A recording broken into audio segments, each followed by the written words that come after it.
Okay, so first things first, I might also just opt to reevaluate my equipment choices as well. 2 extra cards in starting hand at the cost of 7 life.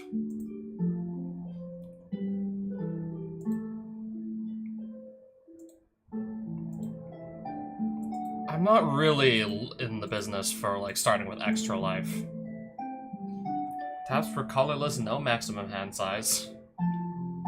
Lose 7 starting life, start with a reliquary tower on the battlefield. Also, yeah, no maximum hand size, does sound nice.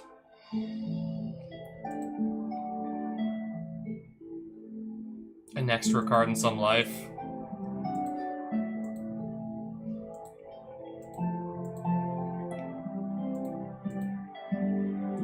Huge hand size boost for huge life penalty.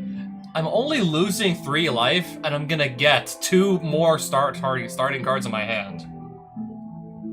I think it might be finally time to whip out the Truth Butcher's armor here. My starting life total is only gonna go down by an additional 3 points. And I'm gonna start every game with another 2 cards in my hand going forward. Thinking either this or maybe just like a land that doesn't reduce my starting hand at all might be the way to go.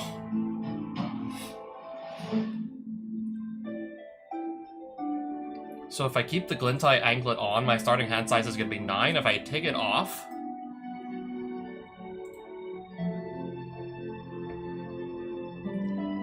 So it depends on just what I replace it with.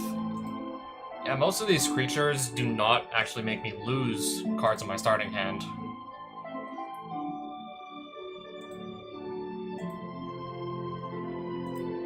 So which in that case, yeah, I start with an 11 card hand. Yeah, if you thought starting with a 9 card hand was ridiculous. Start with something that can give haste.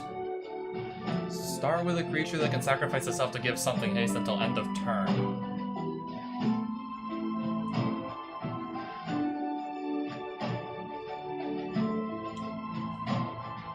That is interesting.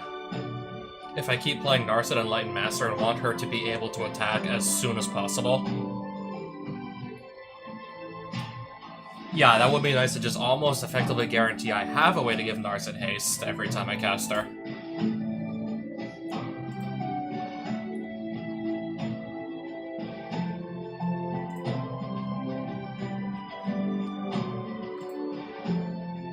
I could give myself my old hover barrier.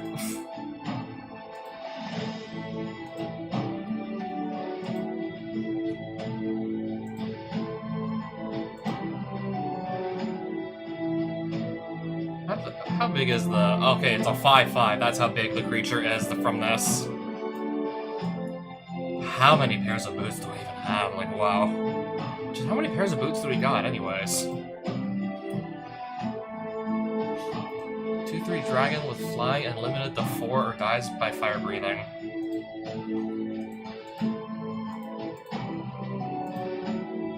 Yeah, if Glindai can't actually get in and do damage, it's kind of a liability making me start with 2 less cards in hand. But if it can, then just like the first instance of it doing damage just pays for itself, really.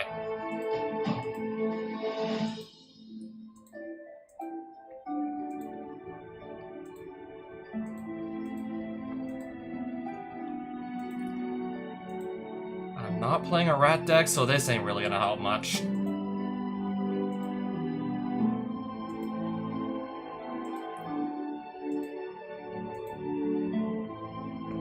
0/2 taps for any color. I can start with a creature on the battlefield that can just make mana for me.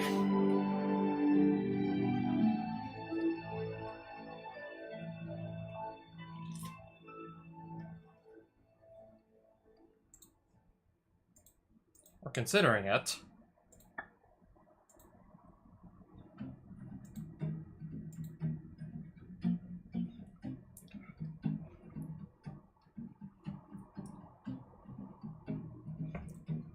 That is also interesting. I mean, especially since I have a bunch of, like, very cheap mana rocks. Like, every single Moxen, the Black Lotus, all cost 0 mana. Those all count as spells to power up the Witch Mana Feeler if I go with it. I could just, I guess if I'm desperate, pull out the Amida 2 Reanimator deck and then just put this back on the boot slot. Start with a creature that just almost effectively guarantees I get to reanimate something from my graveyard just by simply attacking with it. Even if it's gonna, like, die in combat, I'm still gonna get the attack trigger no matter what. As long as I get to attack with it. Even if the Yortiller is just gonna die, potentially. 3 mana of any color once. Starting hand -1, starting life -7. Probably have to... Yeah, I'll have to take off the Dispeller's Capsule. It might be worth it, though. Guaranteed Black Lotus every single game, I think it might be worth it.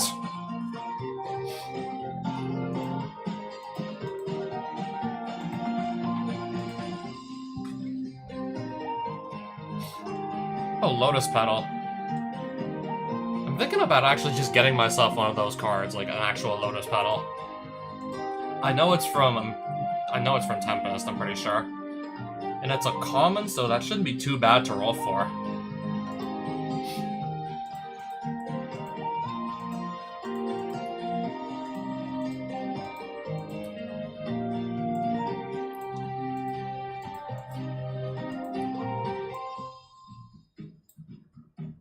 I don't think I want to give my opponent an extra land.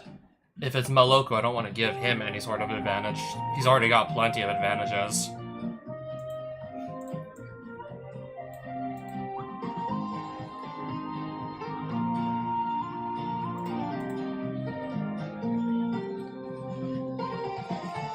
Even if I don't cast stuff off the top of my deck by sacrificing non-land permanents, I get to look at the top card of my library whenever. Even while taking mulligans. Even while just deciding what to do with my opening hands, I can look at the top card of my deck, even during then. I've already stuck it out this long with Valgavoth's Into the Pit around the neck, we're not going to take that off.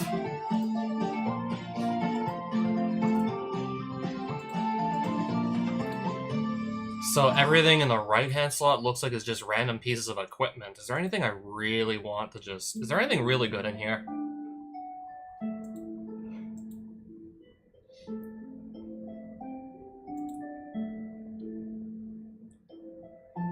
Create a blood token on hit. I think that's sacrifice the blood token, draw a card, discard a card.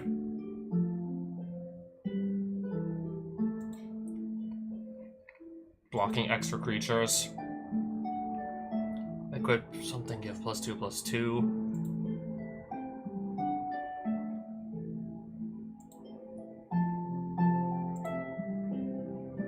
If I was still playing Marath Will of the Wild, this would be absurd. Guaranteed way to give Marath Death Touch every single game.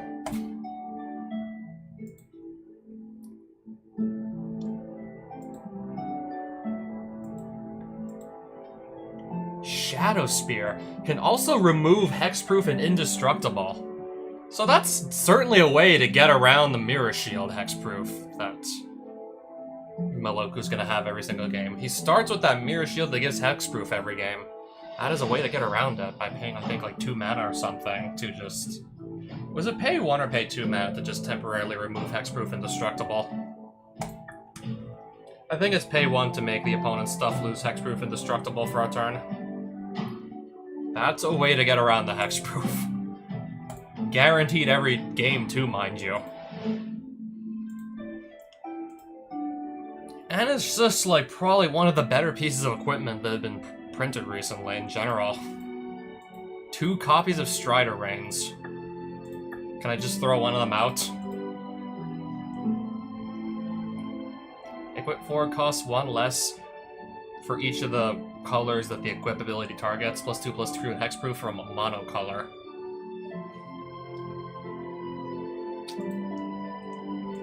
If I stick with Narset, I don't even... I mean, she already has hexproof if I keep playing Narset. Creature with power 2 or less unblockable for a turn. Narset has like 1 point of power too many for this to work on her.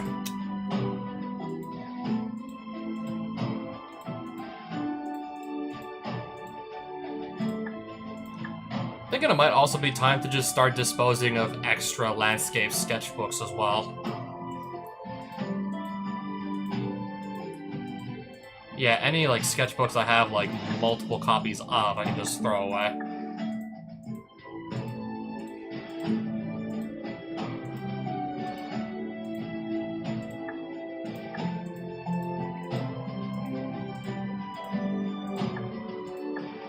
This is probably the second time I just started emptying out some junk in my inventory. Yeah, that mainly just being like duplicate copies of landscape sketchbooks. I can apparently win the same one multiple times, and there's like no point in even having this. No point in having like multiples of the same.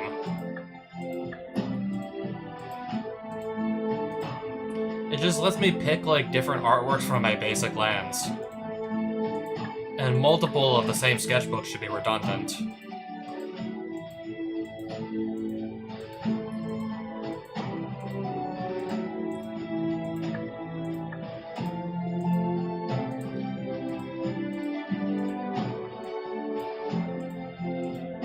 So I have 2 Shards of Alara books. 2 Strixhaven school. Well, this is the first Strixhaven. That was the original one. 2 Theroses, original Theros. Our first visit to Eldraine was in 2019. 2 Unglueds. And 2 Unstables. Return to the Plains capital, find the right building for our reward.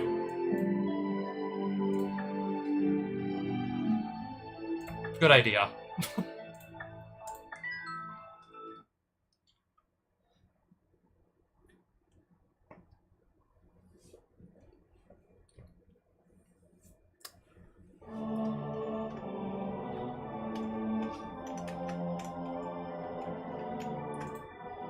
Elesh Norn has been slain, so okay, these were the people who were asking for Elesh Norn to be defeated. 5,000 gold, 1 extra point of starting life, and an intrepid hero.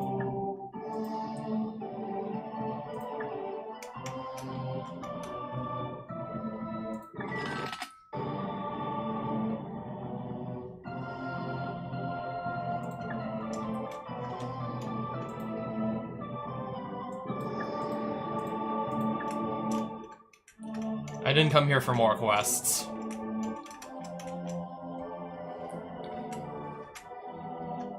Yeah, this is what else I came here for. And I'm, like, dead certain it is Tempest. Yes, Buzzy?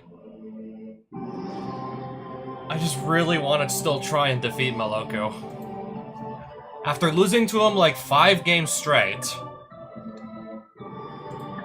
4 possible cards if I turn that on. Colorless. Okay, if we do colorless commons, 5 possible cards. And I only have to spend like 1875 gold for each attempt at the Lotus Petal here, and there's a 1 in 5 chance I land on it. Meloku. You're gonna see like what I'm talking about shortly. So let me just edit the deck first, I suppose. You'll see what I'm talking about in no time. So this I want to throw into the deck.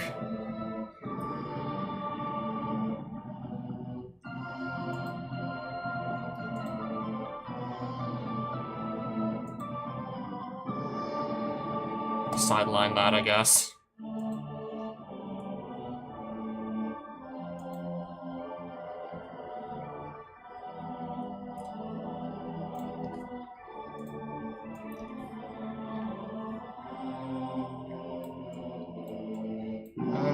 Yeah, I think we're just about ready to take this deck. Do I want to keep the Gilded Drake around?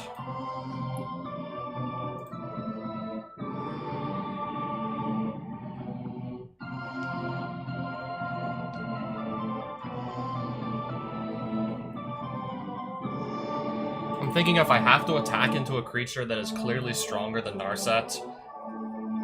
But if I have this in my hand, I can just give her indestructible so she wouldn't die anyways. and kind of just get like a free attack trigger and not actually risk losing my creature. So I guess stuff like Blacksmith Skill, cheap 1 mana instants to give Indestructible and instant speed. I think I'm gonna want to play stuff like that.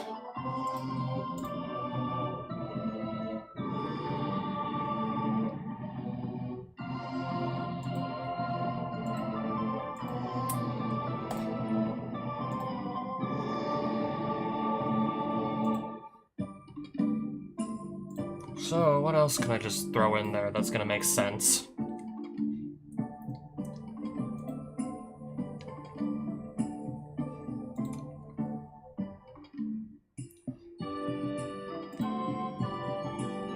There's not really any enchantments that are just making me lose the game against Meloku. It's like all the extra artifacts he starts with that are really just killing me.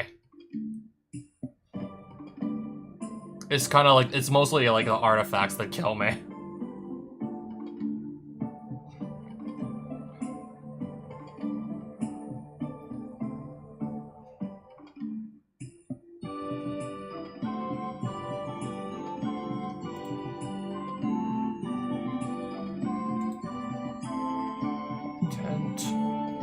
Ragavan.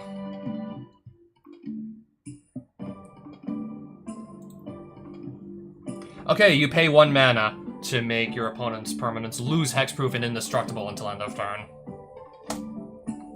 So maybe just put in more spot removal because I can actually use it against the creatures again.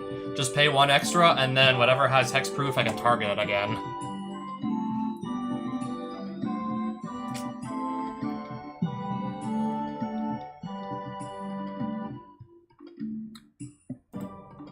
That's the guy that can sacrifice himself to give haste to something for a turn.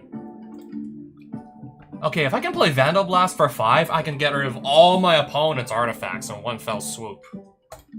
If I can get the 5 mana and just drop a Vandal Blast, that'd be huge. Yeah, because Meloku starts with, like, what, 5 or 6 really good artifacts on his side of the field every single game.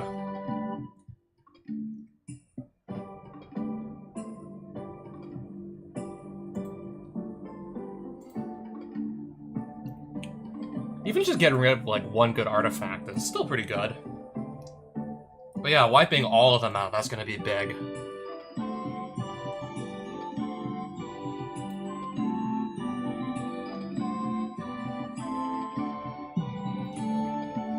But yeah, 5 mana, we're kind of asking for a lot. Unless my opening hand has, like, Black Lotus exactly, and maybe 1 or 2 other really good mana rocks, 5 mana is gonna take a while. Unless we start with, like, this exactly in an opening hand.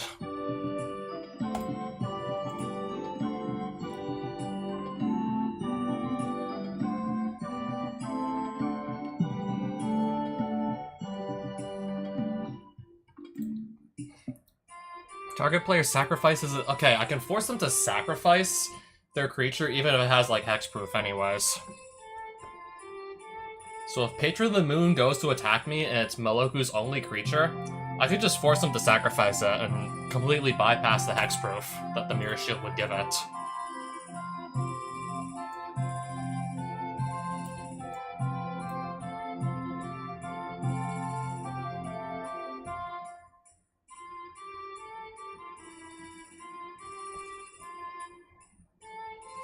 Have to cut something else out of my deck now, though.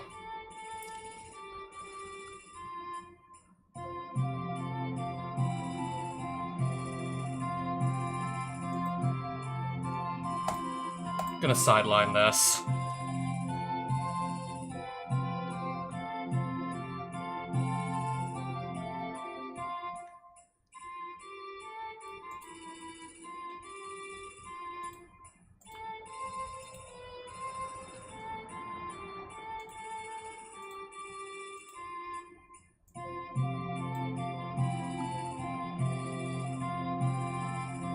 So yeah, Lotus Petal is now in here. This could totally blow up on my face, having to discard my entire hand to use this version of Black Lotus. This is basically Black Lotus, but you're discarding your whole hand, so what are you gonna really cast after you make the 3 mana with it? I still have access to my command zone. If I'm absolutely desperate to get Narset on the field 3 turns sooner, and don't really need the cards in my hand, we could just go all in with Lion's Eye Diamond, hopefully get a really good attack trigger, and then that just kind of pays for itself anyways. If we get a really good Narset attack trigger and hit stuff like Time Stretch, pretty much any of the really good extra turn spells, this paired with a bunch of instants and sorceries to make a bunch of dragons, it's just gonna like pay for itself, even if I discard a bunch of cards from my hand.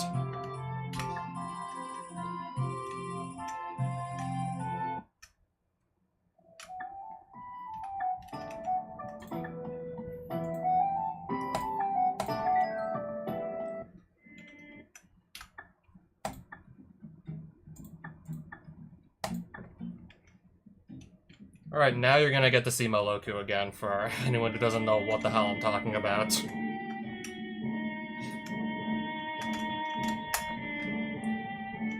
Yeah, this boss right here. I mean, yeah, the creature itself in the command zone is not really a threat. The problem is just all of the extra cards that he starts with. Not so much the 100 life. Yeah, that too means I have to beat somebody, like, I don't know. I have to defeat somebody like 2.5 times over, assuming we just go with like the starting total of like 40 life. It's basically like how you have to beat somebody up like, I don't know, 2.5 times over, but easier said than done when he's starting with, I guess, a 5/4 flyer. This just gives hexproof very easily to whatever it equips to. This isn't really that much of a problem. It does stop me from just making a bunch of dragon tokens. This becomes a problem when it just gets a bunch of easy to cast, like low mana artifacts that make more mana. This hasn't really gotten, this doesn't make me really lose the game, but this is gotta be easily. I think this is the biggest, this is like the most powerful card he starts with every single game. At the beginning of your upkeep, put a knowledge counter on this thing, and then draw a card for each knowledge counter on it. So, he goes first, draws an extra card on his first turn, 2 extra cards on his second turn, 3 extra cards for free on his third turn, and so on and so forth. So I get Vandal Blast in the opening hand, 2 Moxen, a Lotus Petal. There's a lot we can do here.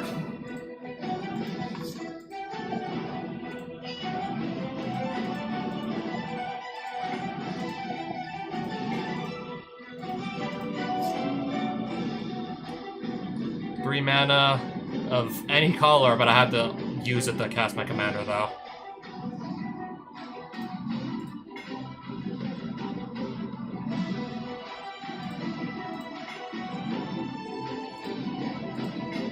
We're starting with, like, what? 1, 2, 3. If I play a land, that's gonna be 4 mana on the first turn. Wasteland will just destroy whatever. These are all non-basic lands I have, so whatever non-basic land I play is just gonna get destroyed.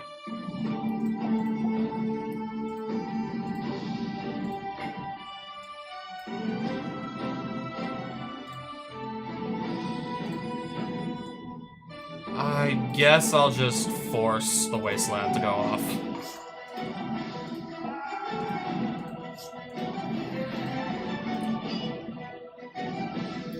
So now, oh, this has Infect?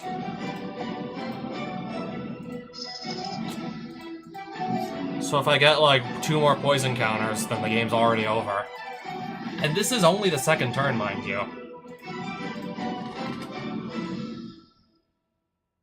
That's gonna be... I think we can get the 5 mana exactly on this.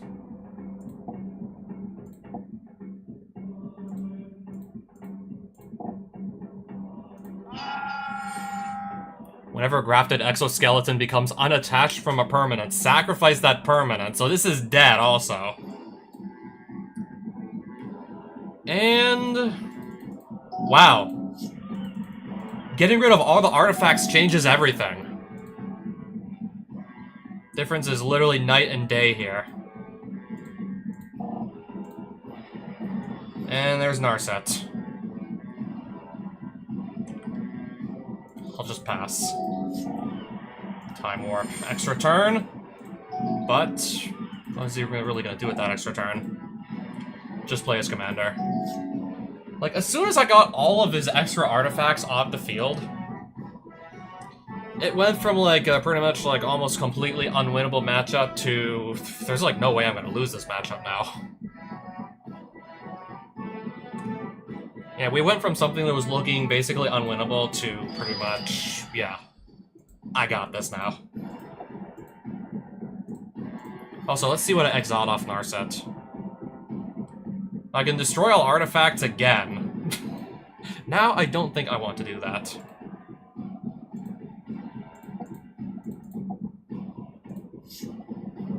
Don't think I'll need Jeweled Lotus anymore, but I could be wrong.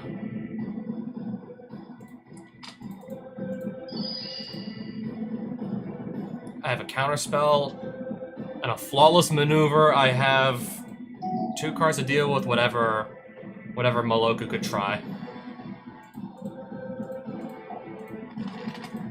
Counter the extra turn spell. Yeah, once the artifacts all got destroyed by Vandal Blast, yeah, I think that probably just gave me the game. When he's not, like, drawing, like, I don't know, upwards of 3+ cards a turn, and pretty much playing a bunch of mana rocks that... He has, like, Black Lotus in his deck, the 0 mana, like, artifact that one-time sacrifice, produce 3 mana of any color. Yeah, that's in there. Mana Vault's in here, Sol Ring, Mox Opal. All the best, like, mana rocks in the game, practically, are in his deck. What am I gonna even exile? There's, like, nothing on his field that I want to get rid of.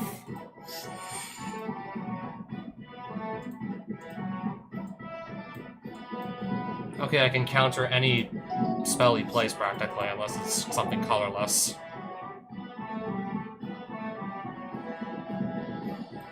I'll actually let it resolve. This is fine to let resolve as well.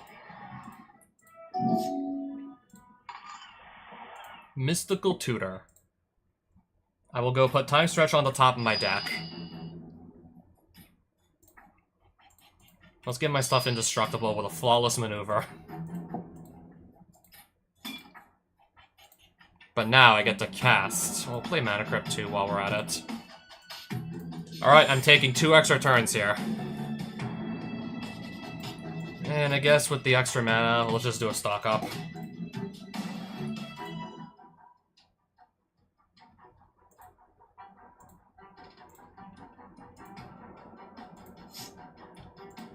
I guess Erode and Ponder to hand.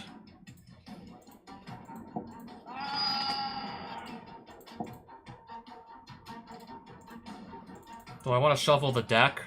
No. Ancestral Recall to hand. Draw 3 more cards.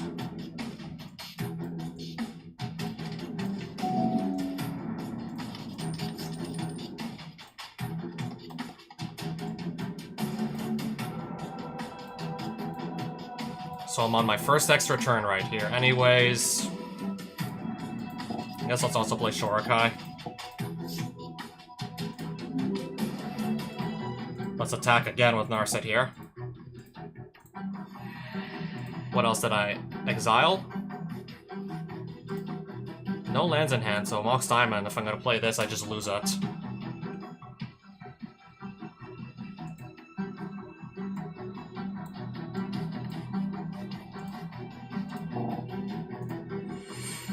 I'll hard cast Temporal Mastery to get another extra turn. Alright, let's put this on the field.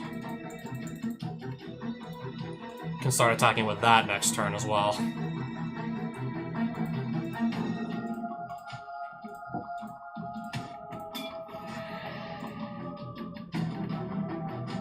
I'll play Black Lotus and Careful Study. We'll discard, let's see. I don't need to wipe the board because I clearly have more creatures than he does, so...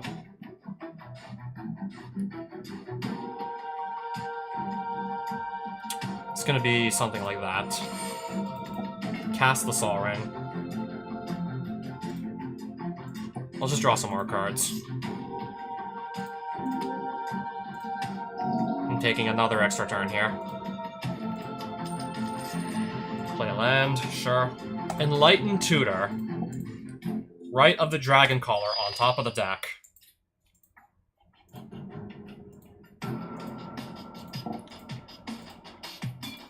So I'm guaranteed to get this on the field. I'll just play a red Elemental Blast also. And yep, there's a dragon token. Alright, after taking 3 turns in a row, it's back to him.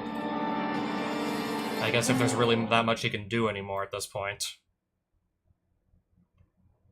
He's got, like, still 10 mana here. 7 islands and then these 3 lands.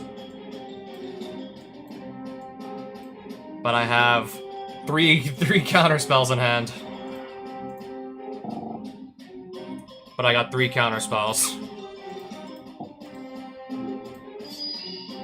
And I'll make another dragon.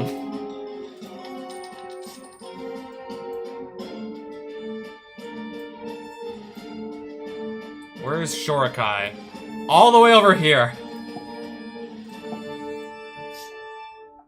We're gonna just discard. Yeah, I don't think I need the land that badly.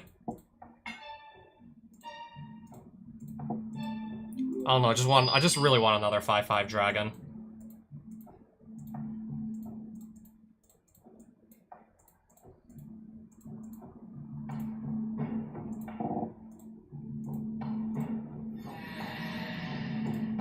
What else can I just play for free now?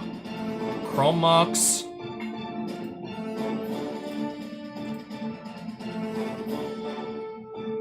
I'll get rid of that. And I guess Lion's Eye Diamond.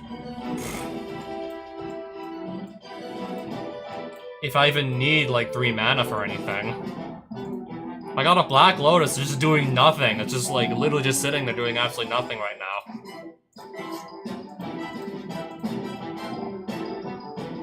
Casting from hand, I see. Alright, alright. You may have Mirror Maid enter the battlefield as a copy of any artifact or enchantment on the battlefield. What would you even copy? Oh, my Right of the Dragon Caller. That's a pretty good choice to copy.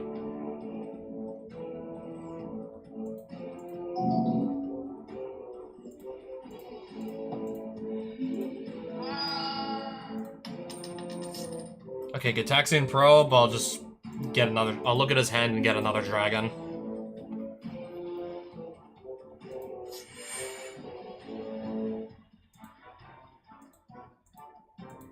Play a Mox Ruby.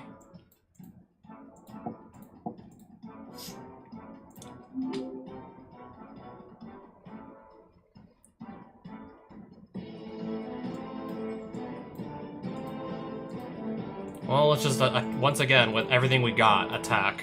With everything that we have.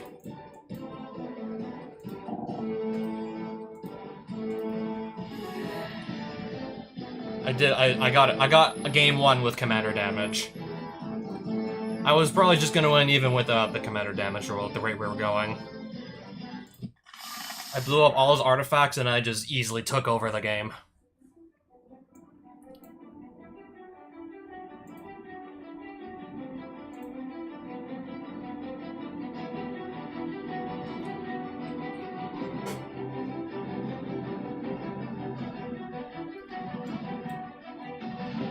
Sure, I guess I'm gonna give this a try.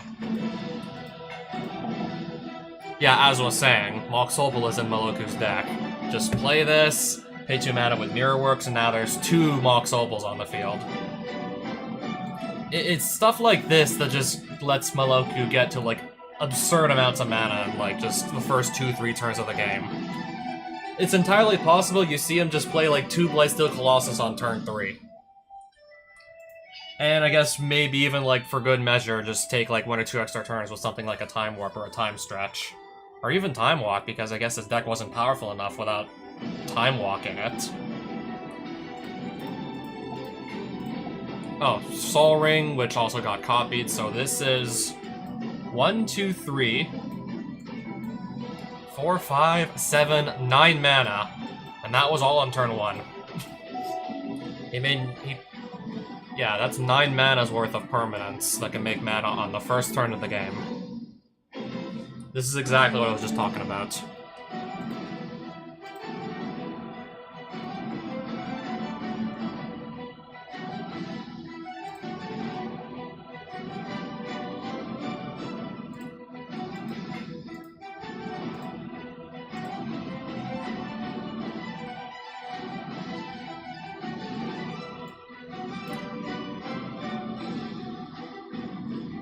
Honestly, it doesn't really look like I'm doing a whole lot right now.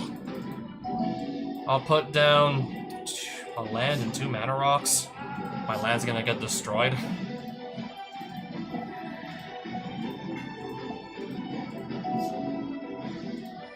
Shurikai Genesis Engine.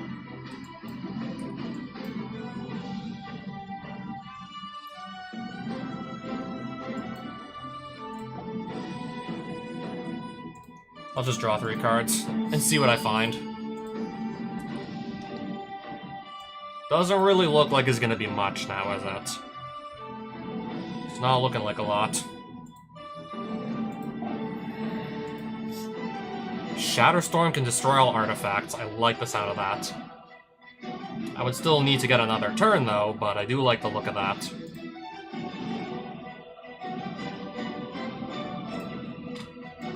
This is the only land I can untap. Ancient Tomb right here.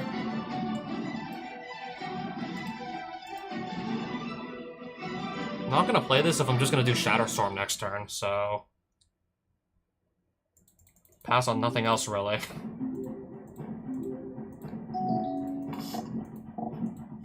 Let's see if I get another turn.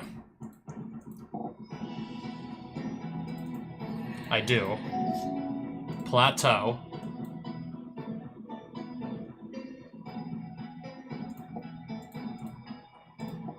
Let's make sure I've produced mana from these artifacts first things first, before I destroy all the artifacts.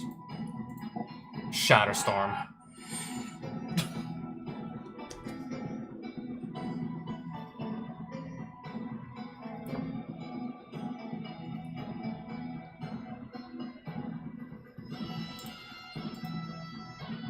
I already did play a land this turn, true.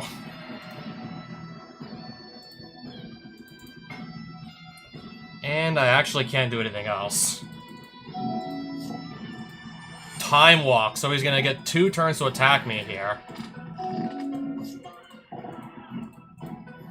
And just like that, I'm at 8 life.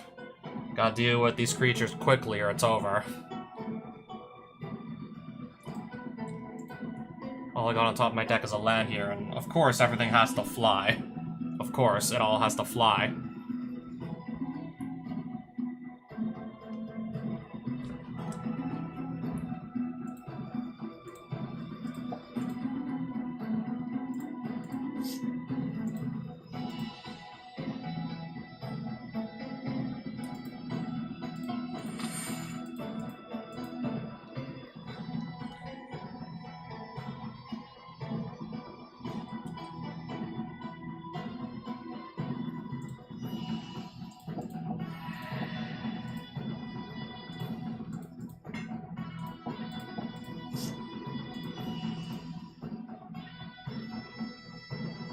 Now, if I hadn't played a land already, I could put Maze of Ith onto the back. Well, actually, no, not really. Yeah, clearly I don't have this one. Clearly we didn't have that one. We'll get this off the field, I think, first things first. Oh wow, Chrome Mox off the top, nice. Mox Diamond... Arcane Signet. There's quite a bit going on in this hand. I'm gonna not change the top card of my deck. I want to play this Chrome Mox. I have to get rid of a non-land card out of my hand now. What do I think I'm not gonna actually cast for 10 mana time stretch? So that's gonna just go. I'll just change the top card of my deck again.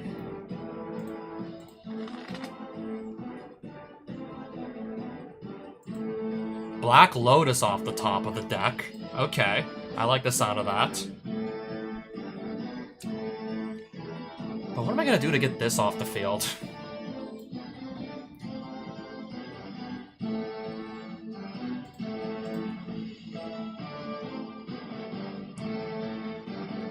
So we have... That makes blue or red. This is summoning sick. Mox Diamond.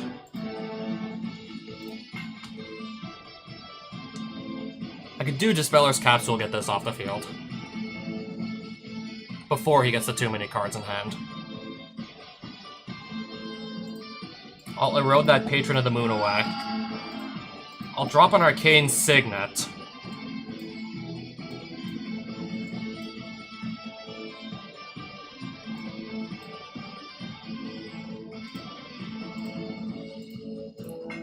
Vandal Blast.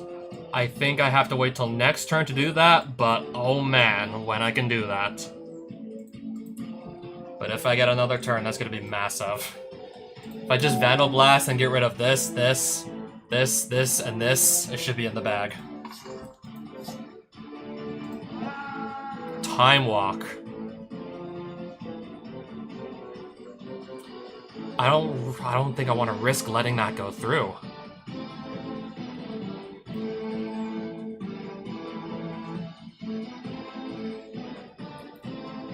I have to sacrifice Black Lotus to wash away here.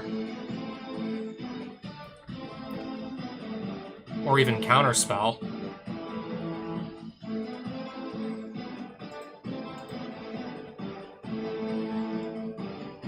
I don't know if it's worth the gamble.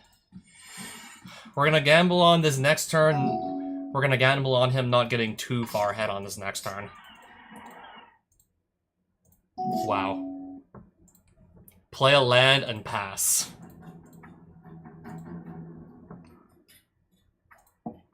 Sacrifice Black Lotus for red.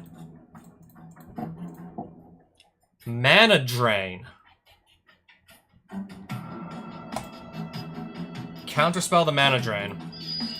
It resolved! And the Vandal Blast resolves! Oh, this is a really good position to be in. If that's all he can really do, we're in a really good position here.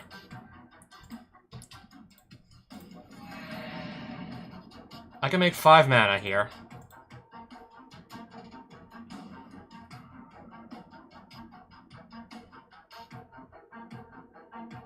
I could just counter something, or I could just flash in a Hull Breacher. Or just, I don't know, even cast this.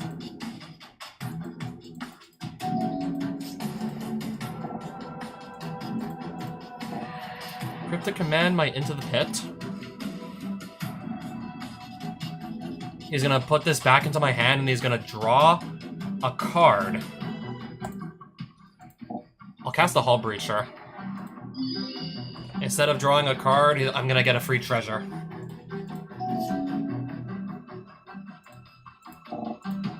Play Narset, and it's gonna resolve. I gotta give him another turn, though. Just attack with Meloku and play a land, that's it.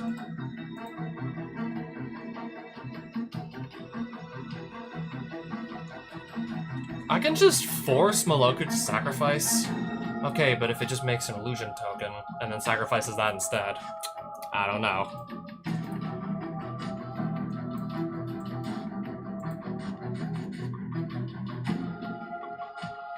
Do I just go for the attack and go all in?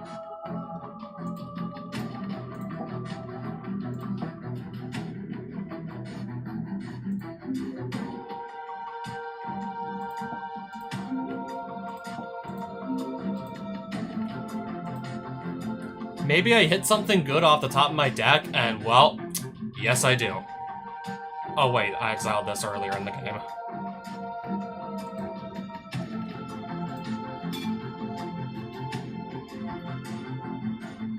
Surely I'm gonna lose Narset here, unfortunately.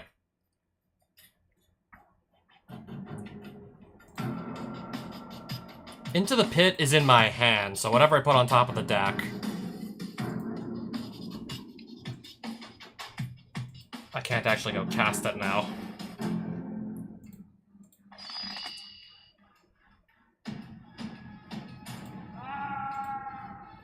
I'll just Time Warp here. Give myself another turn to just continue setting up.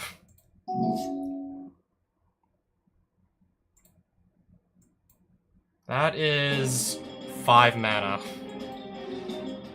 That is 5.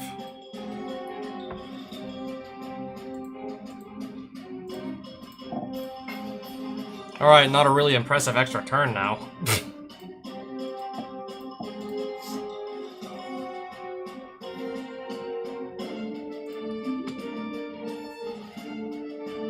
I don't know, maybe? No, well, who am I kidding? This isn't blocking anything. These all fly. Who am I kidding? I mean, at the very least, if it's any consolation, I can prevent Meloku from drawing extra cards if Hullbreacher doesn't ever leave the field. If that's all he's really doing, then not much to worry about if that's all he's gonna do. 1, 2, 3... I have 6 mana here.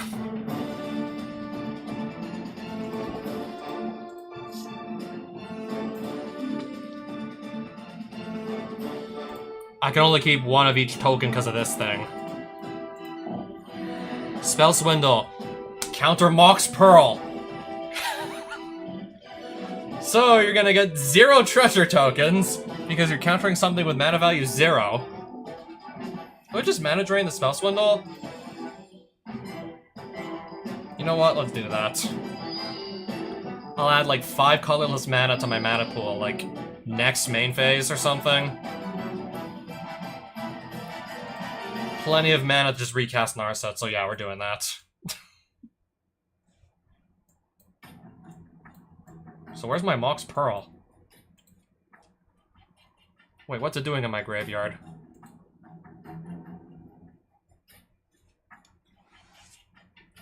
I thought I countered the thing that countered. Yeah, I thought I countered the... Yeah, I thought I countered Spell Swindle. Anyways, I'll just go draw like 7 more cards. No, 3 more cards. 3 more cards, actually. Treasure Cruise isn't that good.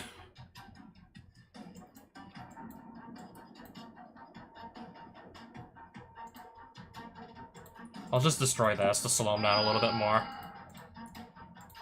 Alright, let's attack for 3. Oh, I have 5... Oh, I'm gonna get the mana now, apparently. Might as well spend it on something. And then 3 colorless... I'm just gonna waste the colorless mana. Untap Illusion Token, sure. And then it goes right back to me. Plateau.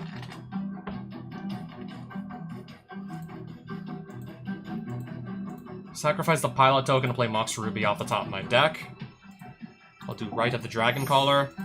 Ancestral Recall myself to draw 3 cards, and I'm gonna get a 5/5 Dragon. Alright, Hullbreacher attack again. Pass. If that's all I can really do, then I probably got this in the bag.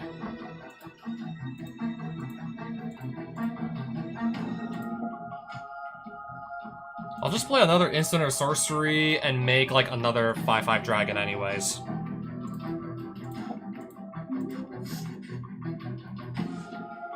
Nothing I really want to steal that badly off of a Fractured Identity, however.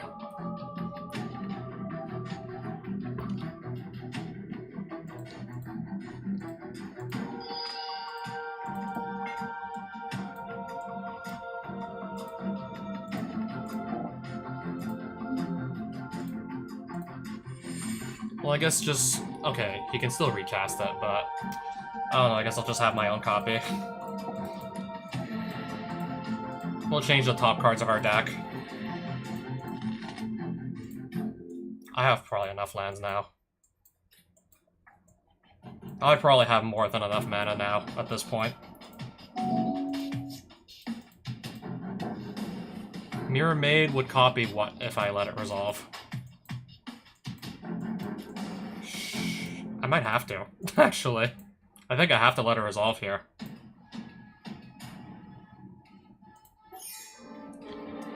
Probably the best thing on my field to copy, let's be real.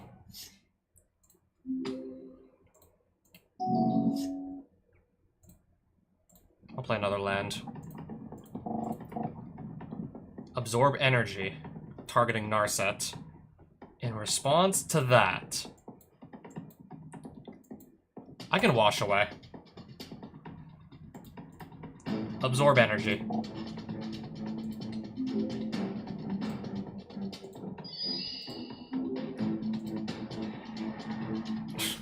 Okay, so, yeah, of course he also has a dragon.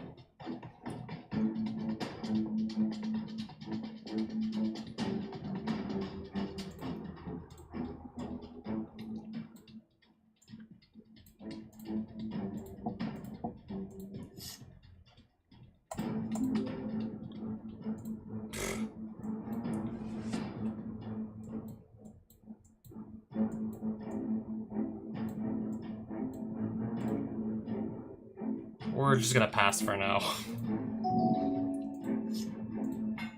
Okay, there's this Black Lotus I was talking about earlier.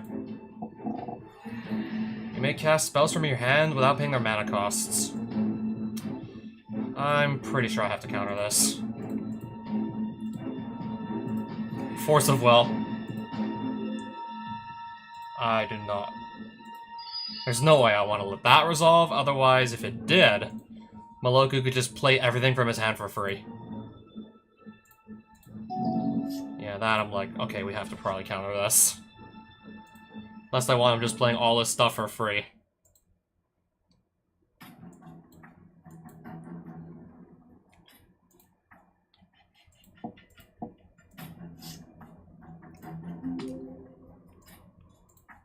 What can I find off of a stock up that can maybe get this dragon off the field?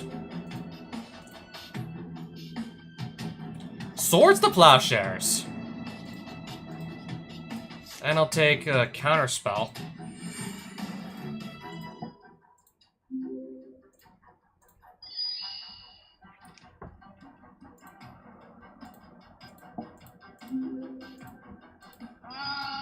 Should have gotten rid of Leyline of Singularity first, let's be real.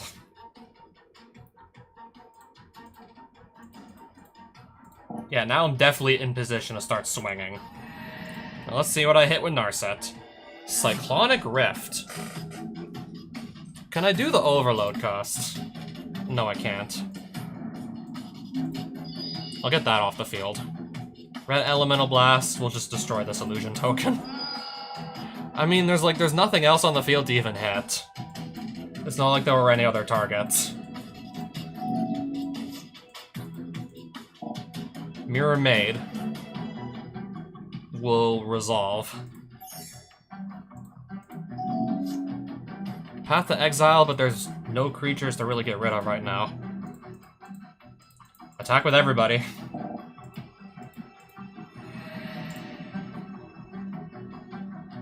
Creature, counterspell, and 2 lands.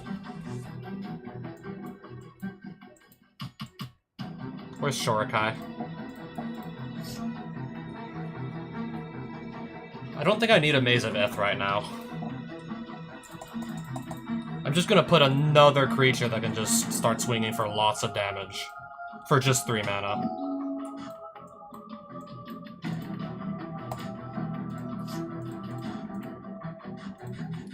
So you have 7 lands. So you have 7 mana and nothing to cast in that entire hand of yours. You have nothing to play.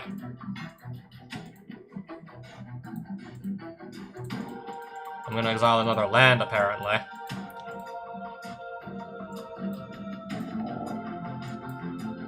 Unless I just draw off Shorikai. Hullbreaker Horror. The spell can't be countered. Okay, I'm not gonna try to counter it then.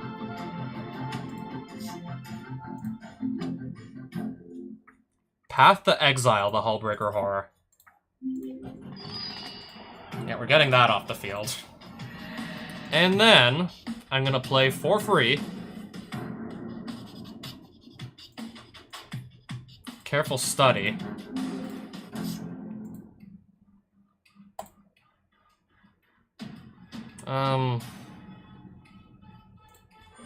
I'll discard those. And also, what else can I play for free?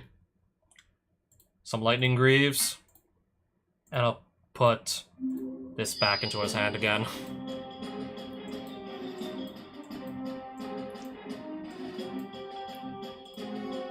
Pass. Play Mirror Maid again, right? Oh, Meloku the Clouded Mirror. And you were paying 1, 2, 3, 4, 5, 6, 7, 8, 9. No more lies. Counter it.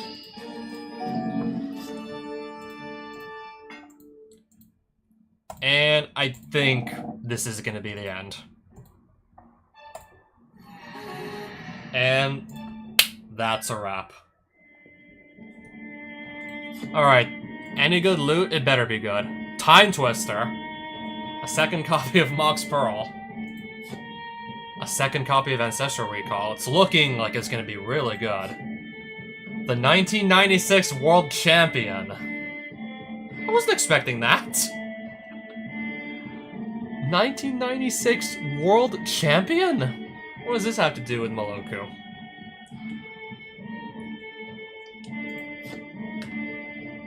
Well, there's Meloku the Clouded Mirror. Mox Jet. Emerald. Tolarian Academy. Motherfucking Tolarian Academy. Time Walk! Another Mox Sapphire. Medal of Ultimate Victory. You start with minus 20 life, your opponent starts with 20 extra life. A medal awarded to the one who has defeated the ultimate opponent. 1,000 shards. 100,000 gold. And Mox Ruby, so... This is... Except for Black Lotus, that was like all the power 9 minus Black Lotus. Which I already own anyways. So Time Walk and Time Twister I can now add to my collection. So yeah, for Time Walk, 2 mana, take an extra turn. And Tolarian Academy.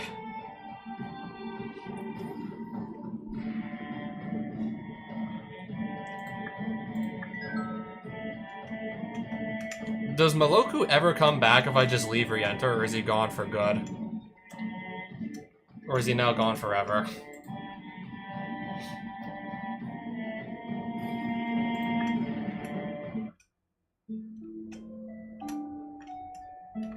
Well, I'm gonna save my game no matter what, because that loot was incredible. All the power 9 except for Black Lotus. Which I don't really need a second copy of anyways. I can't play 2 Black Lotus, or 2 of anything, really. Okay, Meloku's gone forever.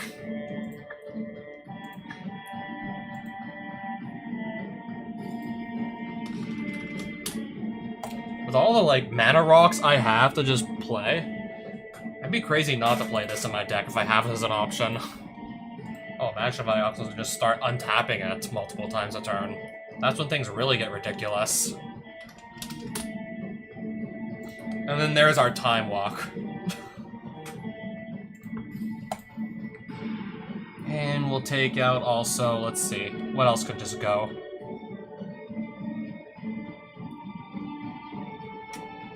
So, didn't beat Meloku first try with... Yeah, but I had to definitely make some adjustments to the deck to specifically address...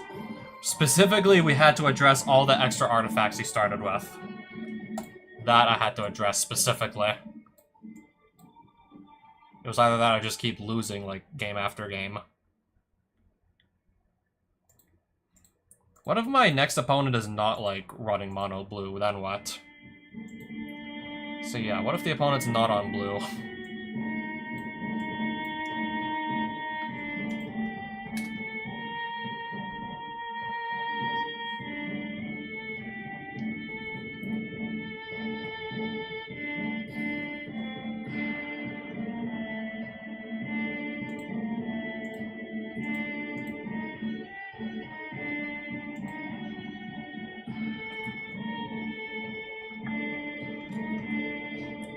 Alright, so who's this guy?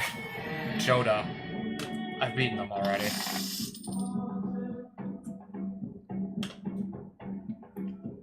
I don't know, unless he's like even more powerful than he was the first time, this shouldn't be too bad. Beating Joda again shouldn't be a problem. I don't know, especially when I start with an 11 card hand. Where's that Pinky? Sometime later this week. I just really wanted to get Malok with the Clouded Mirror out of the way, and well, assuming you just got here just now, you missed it.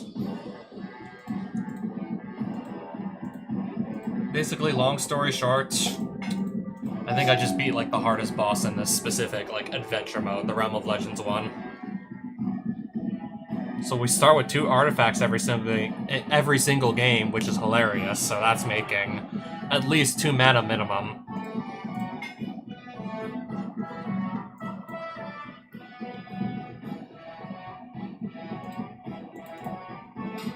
So I still have a blue mana floating. I'll just ponder with that.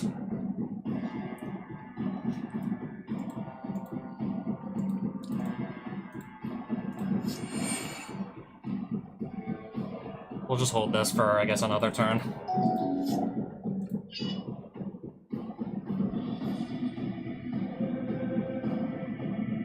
So make a copy of Platinum Angel every single combat.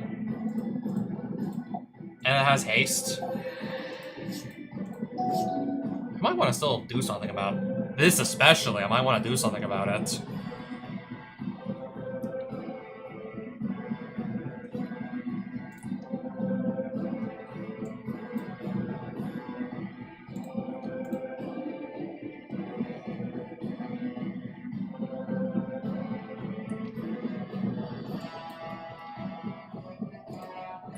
Could just do 13 damage to every creature, perhaps. I guess, yeah, that's one way to keep him off of creatures. To slow him down for a bit.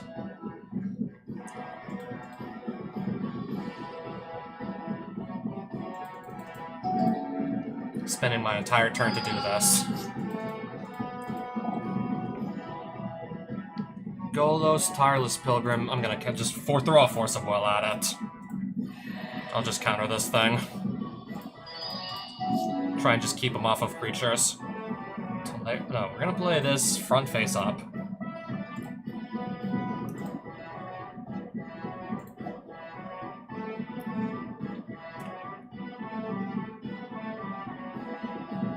Actually, we'll just play for now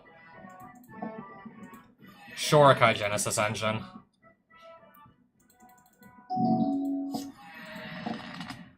Oh, he's on Time Walk as well?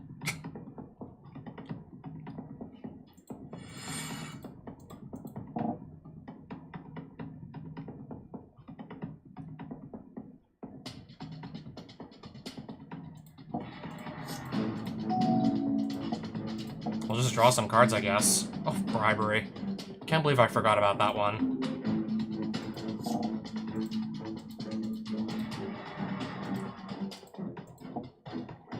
So I'm taking 10 damage here.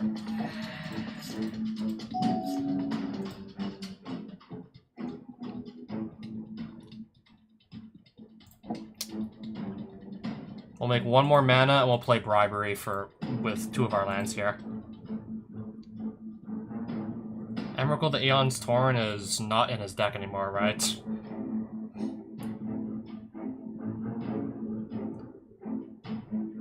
What's the next best thing I can just go take out of his deck? Probably gonna go with something with an Annihilator trigger. That has Annihilator 4. If I attack, he sacrifices 4 permanents.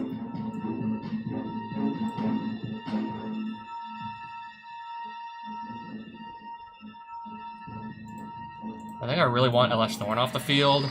I'll get Joda off the field as well. Or maybe not.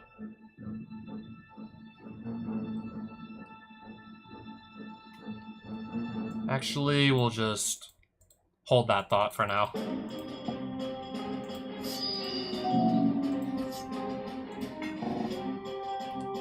You win the game if you control a land of each basic land type and a basic land type, and a basic land type, a land of each basic land type, and a creature of each color. So we have let's do a count here. Let's do a head count. Creature of each color, yes. Mountain, plains, island, swamp, forest. If I can't counter this, the game's over. Fierce Guardianship. Sacrifice Black Lotus. It's either that or I just lose the game automatically.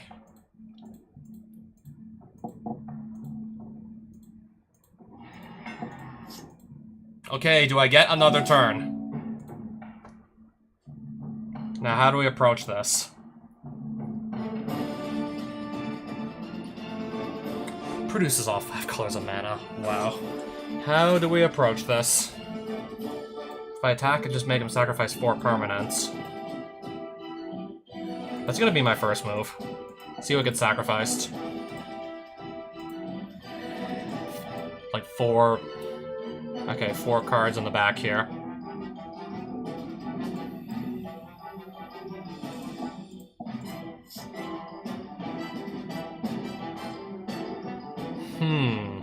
What do I I'll just discard that. I was really thinking there.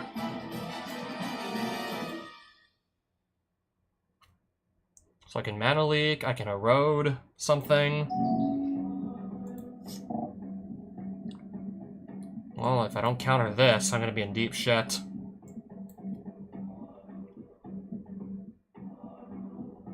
How much mana can you produce? You can produce 2.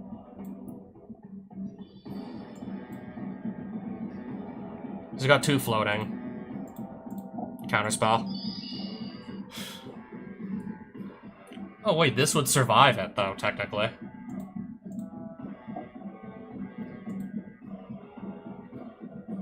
I'm gonna erode that.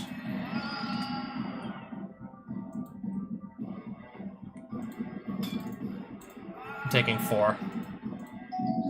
Okay, it's already back to me.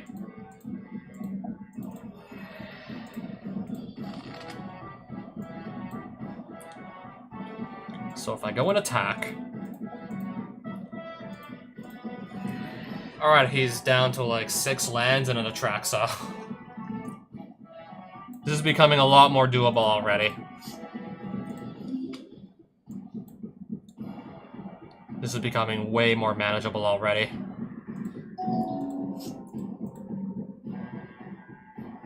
I'll let it hit me.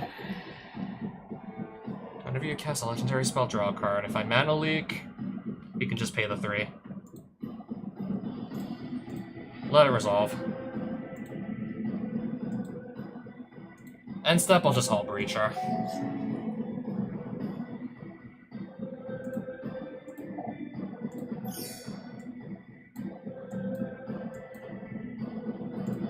Play a land. Attack. See what he sacrifices with this Annihilator for a trigger. I think I got him right where I want him here. Pass turn. Alright, and now I get an extra turn too, mind you. Attack again, he'll sacrifice the last 4 permanents he controls. And now, yeah. I think the game is pretty much over at this point. This just seals the deal.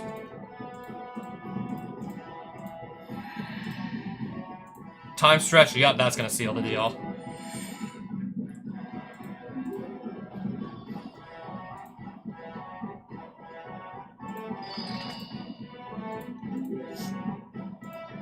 Yep, his fate is sealed.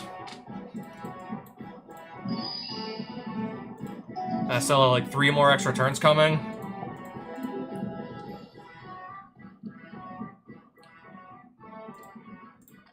We'll get another one with Time Walk.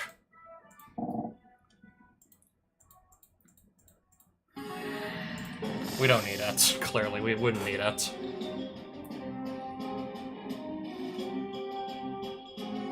Cavern of Souls. Mox Diamond. I don't know about this one. I can just draw 3 cards off this. I can Gitaxian Probe to dig a bit deeper in my deck as well. If he tries to draw a shit ton of cards, I could just stop that with Hull Breacher outright.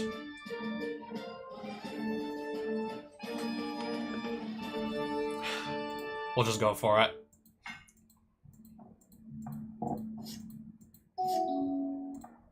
Mox Ruby off the top of the deck.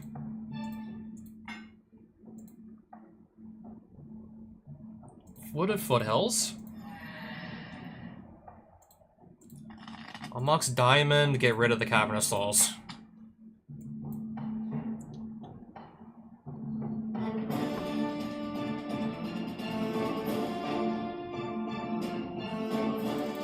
I'll just hold my mana up.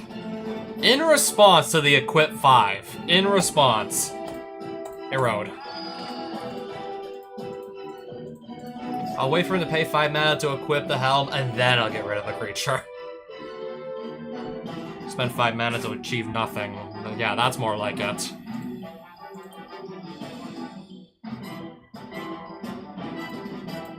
I'll do Ponder.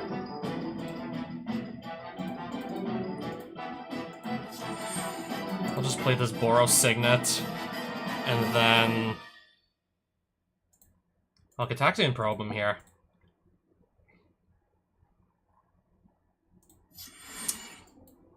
Alright, I'm out of mana. I have to pass. Casualties of War, destroying this and this?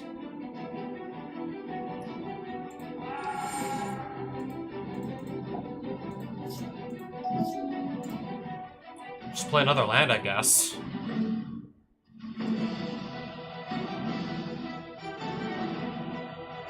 Could draw 3 more cards. Yes, I will do that.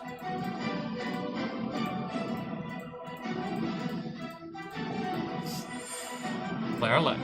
Okay, never mind. I do not get to play a land. Again. Already played one.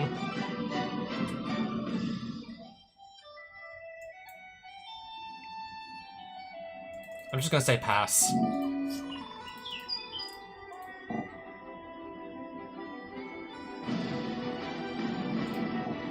Joda draws a card in response to that. In response to the draw. Hull Breacher. And yeah, I get a free treasure token.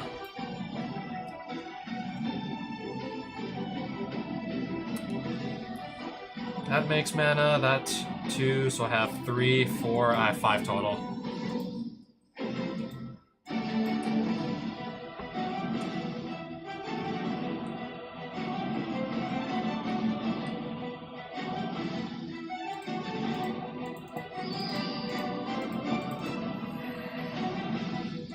Pass.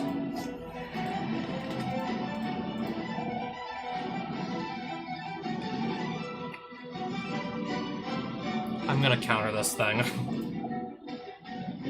He's gonna draw a card even though I have Hull Breacher out? He's gonna activate this even though I'm just gonna, like, steal the draw and turn it into a treasure for myself. Thanks for giving me a free treasure. I appreciate it. Yeah, I'll take the free treasure.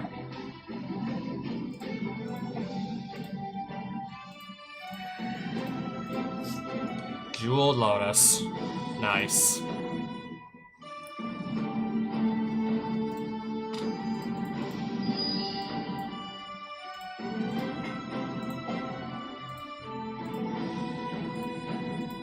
Let's play Narset.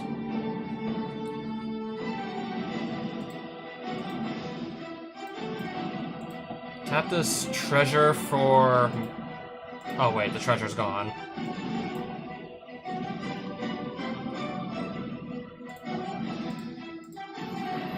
I'll just rip that off the top of my deck.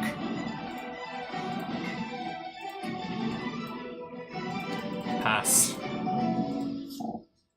Helm of the Host attached to Bird token. In response, Path to Exile.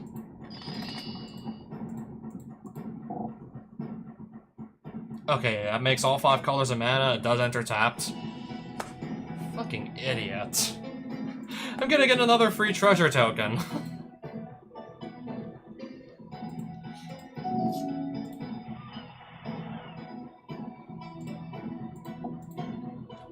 right of the Dragon Collar on top of the deck. So I know I'm guaranteed to hit that. That's the only thing I can cast. Technically this, but there's nothing I want to counter right now.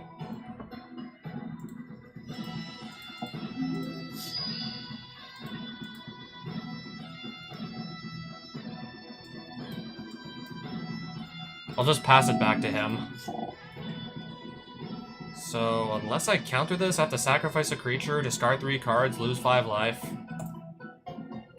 Fierce Guardianship to counter it. Yeah, I love how Joda plays, like, all these big spells. Like, often he's just playing, like, 1 a turn, and if I just have, like, a simple counter spell in hand, I can just completely stop it from doing anything.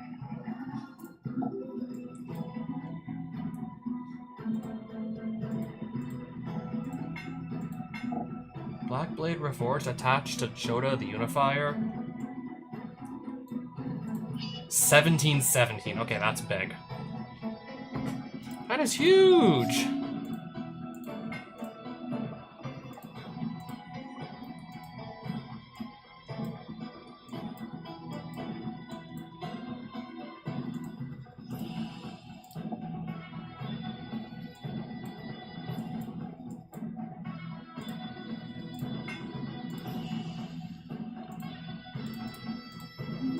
Giving my creatures indestructible for a turn, so this can attack, 0 consequence.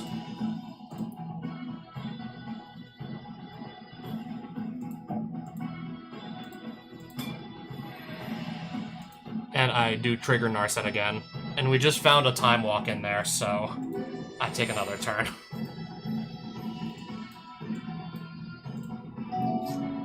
Alright, play another land.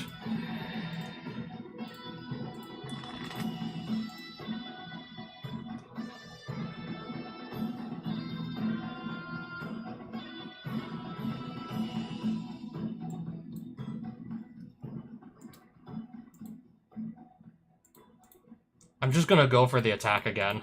Probably gonna lose Narset, but I gotta go for it.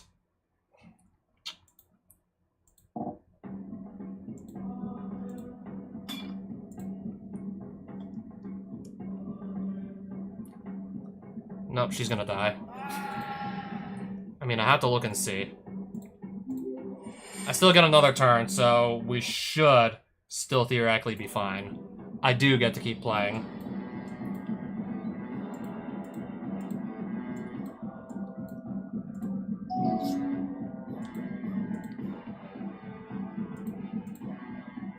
Make all these attack for 25. I count 5, 6, 7, 8. That's 10, 11. I have more than 10 mana just idling around, so we're gonna hard cast Time Stretch. Joda doesn't fly. I get 2 more turns. 2 more turns. I'll just have all my dragons fly over that 17-17.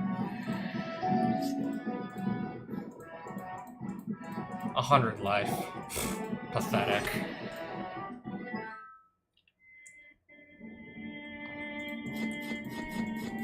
Yep, I get a bunch of cards again to add to my collection.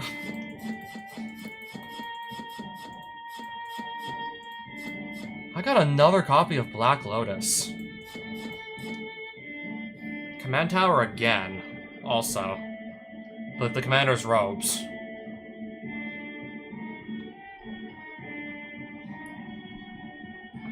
If you control a commander, you may cast this spell for free. Prevent all damage that would be dealt this turn by creatures your opponents control. This is, like, easily the worst, like, card in the... If you control a commander, you can play this for free cycle. Flawless Maneuver, that's the white one that gives all your stuff indestructible. Blue is, like, I think, yeah, blue is by far the best one. Counter any non-creature spell for 0. That is by far the best one. Deadly Rollick and Deflecting Swat are also crazy good. The black one is exile any creature for 0 if you have your commander. Deflecting Swat is redirect any spell or ability to target something else for 0 if you have your commander. And this is by far like the least remarkable one. Yeah, you know how like free spells are a little bit too good? All of those free spells I was talking about in this cycle of if you have your commander out, these all cost 0.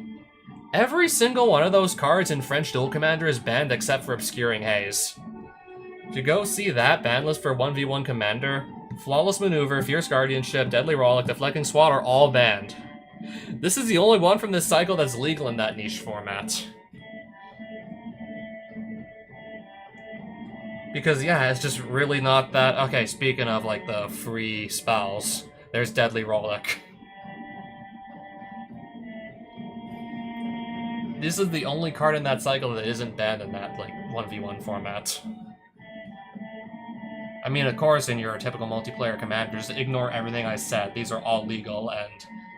Well, I guess Fierce Guardianships is on the Game Changer list. Only one that is, though, surprisingly.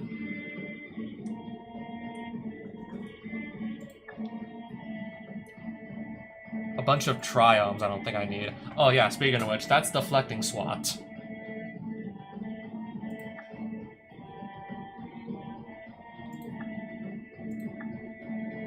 The 10th Doctor. Narset of the Ancient Way.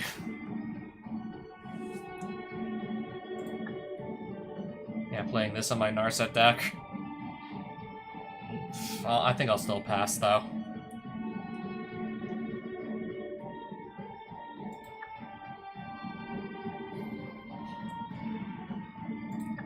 I get another Mana Crypt. I don't need another Mana Crypt, though. Oh wow, Avacyn Angel of Hope. That's a really nice looking Avacyn. Dakon, Shadow Slayer. What the hell is this card? Why does my Magic card look so cute? If one or more +1/+1 counters would be put on a creature you control, that many +1 are put on it instead. And it's only 2 mana to play this thing. This is actually really good in the Marath Will of the Wild deck. This would actually be really good in that, like, Marath deck where I'm trying to just put as many counters on it as possible. That's actually really good for that strategy.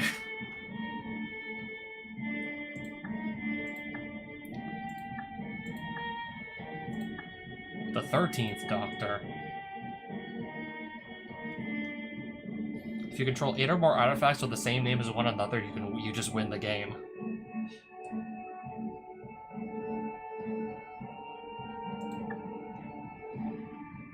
I already have Craterhoof, and I know I have Black Lotus also. So he defeated Jodah for the 2nd time. I don't think he's ever coming back either.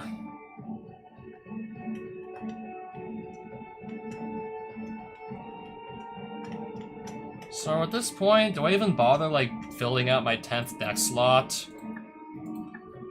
Or do I just decide we're gonna end this series for good, and then start up Chandelar alliances?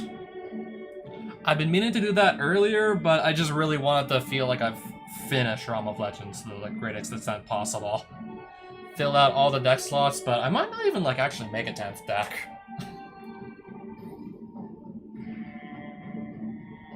And even then, still, there's like so many decks here that barely got any love. Sheoldred, I kind of just forgot about her after like 2 episodes or something. Shu Lane, once the turn started taking like upwards of 10 minutes, I was like, okay, maybe I don't want to play this deck anymore. Leovold was kind of just a slog to play. I mean, I'm trying to just like make it so my opponent can't draw cards ever again and then just slowly kill them to death. It's really not fun to be on the receiving end of a Leovold lock.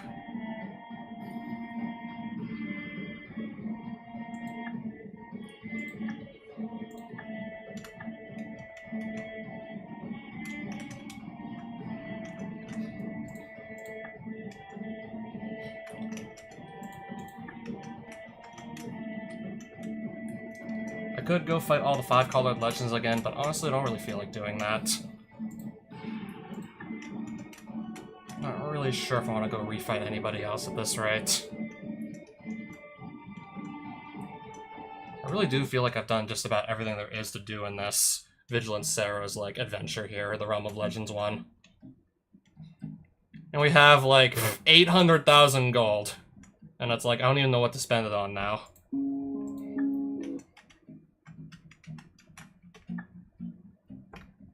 800,000 gold and I have no clue what to spend it on even.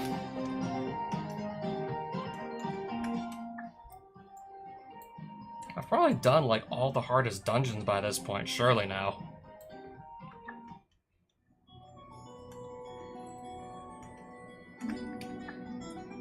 I mean, everything else is probably just gonna be a cakewalk at this rate.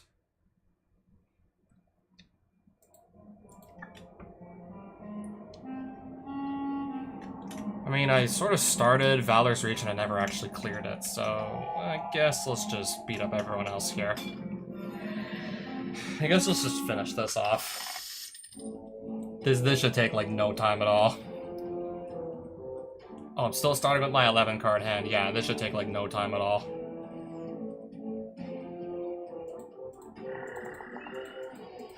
And they're starting on 20 life.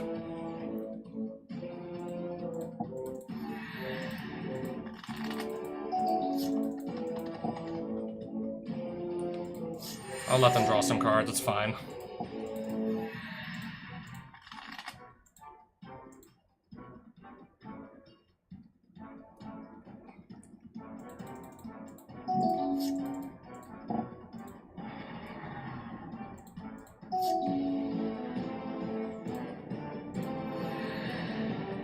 Alright, Skyclave Apparition. Let's just get that off the field. Oh hey, it's my old Daxos Blessed by the Sun. How's it been going? Long time no see.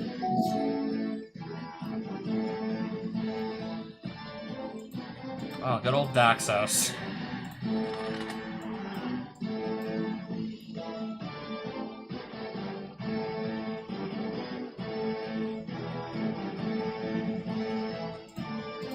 I'll play a Mana Rock, I suppose. And I think that's gonna be it for now. Yeah, I'll let him hit me.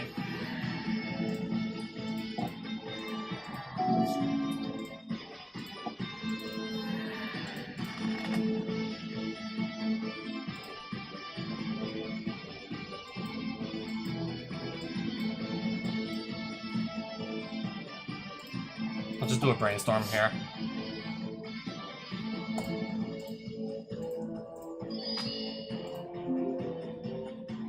Oh, I got his treasure token.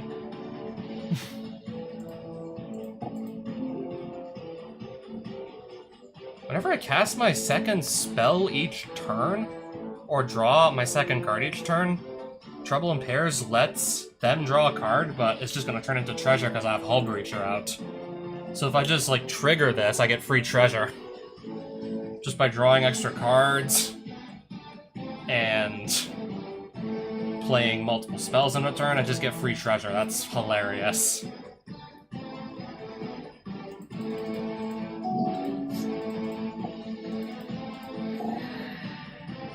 We can just counter this, right? Add 5 mana to my mana pool, 5 colorless.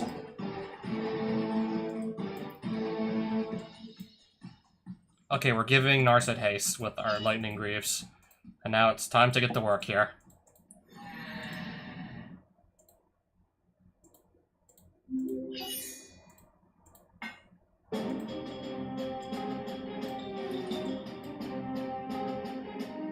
Anyways, I think we're just gonna pass it back to him. Or them, since there's 2 of them. Okay, this whole deck is looking like a life gain themed deck with... I mean, I recognize my boy Daxos from the first Commander Mode series I did on Forge Adventure. I definitely recognize my guy Daxos.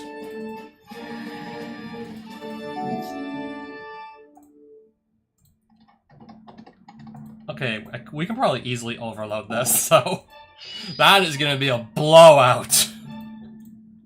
That is just gonna blow him out.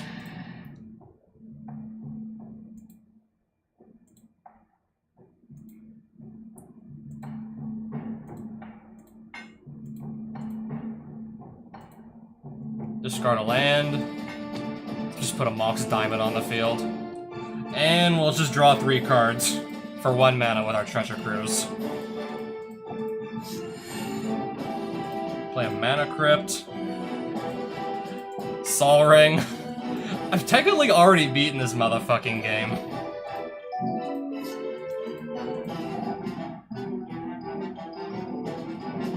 I guess, yeah, that resolves.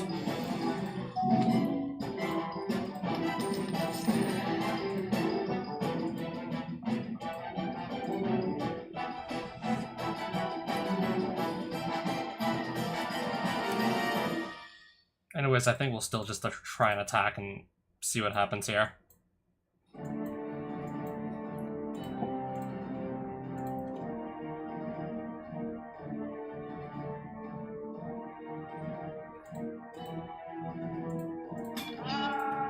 Fine. I think I can just recast this for 8 mana, no problem anyways, with all the extra artifacts I have lying around.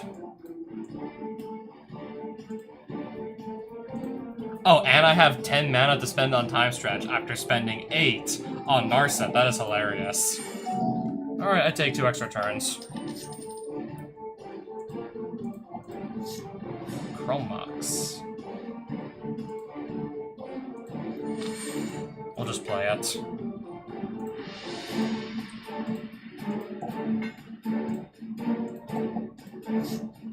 Okay, so there's Swords to Plowshares.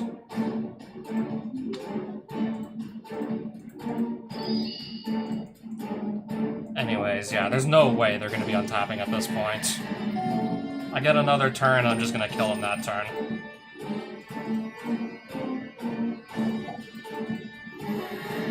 I'm not even, like, curious enough to see what's in their deck to search with bribery to get their best creature out. I'm not even, I don't even, like, care enough to see what's in their deck anymore.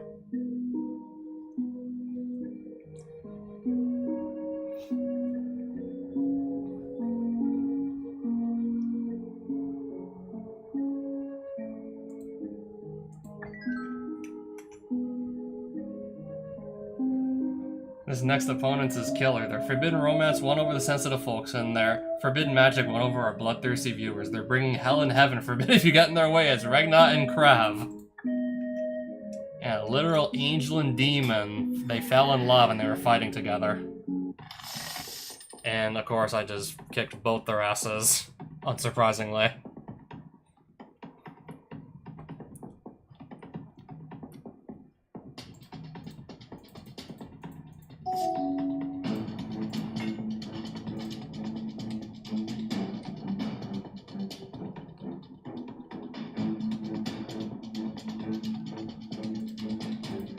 Alright, so I guess we have something to do, like, turn 1.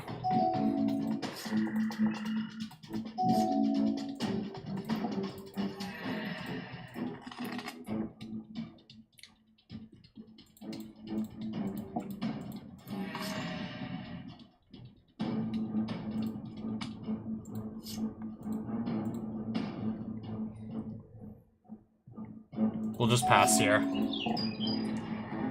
Not very exciting, but...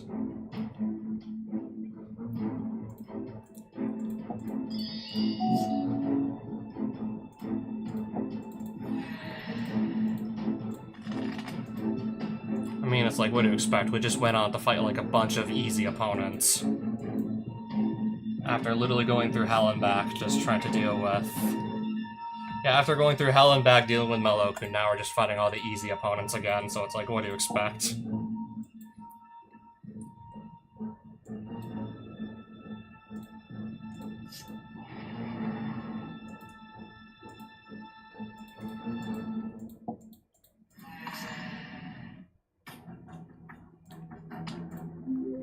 Sure, I'll take a treasure token, don't mind if I do.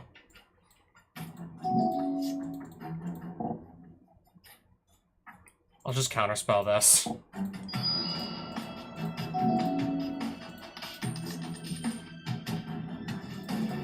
Let's attack. I'm gonna discard this, I guess. I'm just getting a bunch of free treasure, that's hilarious. Play Rite of the Dragon Caller. And pass. I'm gonna...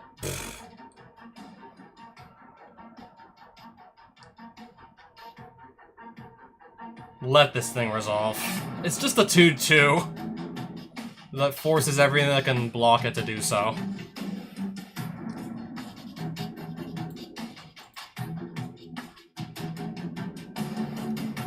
Alright, I will do Enlightened Tutor, and get a free dragon. God, I love getting free dragons. Lightning Greaves to the top. Play Lightning Greaves. Play Narset. Give her the Lightning Greaves. Attack with everybody. Blocking the Hull Breacher. What can I do in response to stop that? We'll give this Prize Unicorn a fresh start. Oh, trying to counter it, I see. Cheeky, are we? I'm gonna wash away the Tamiyo Safekeeping and get another dragon.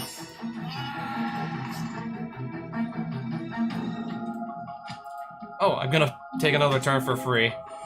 Make more treasure and make another dragon. Oh! Apparently I can't read.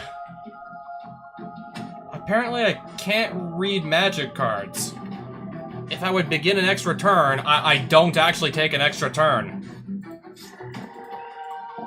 So I don't get to take extra turns, actually. I'm still gonna probably win the game. And I'm still probably winning this. 2-7. We could just completely fly over it anyways.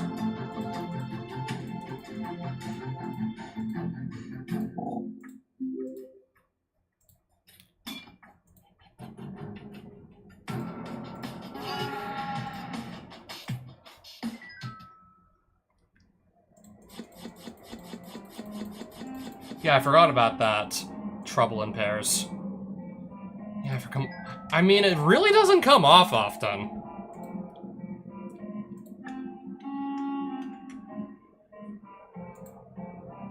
Zinderspilt and Okon.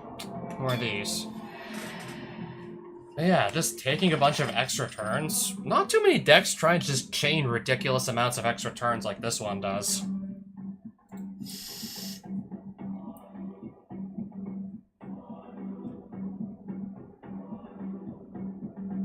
I mean, most extra turn spells cost, like, so much mana to cast that's hardly worth it unless you're already super ahead anyways. Except for Time Walk, but this is banned in virtually every format except for one, and the only one it's legal in is restricted to one copy.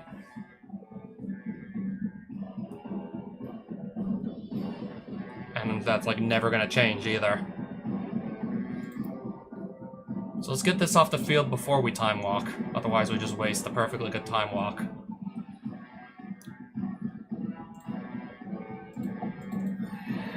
Well, I guess I'll still fetch.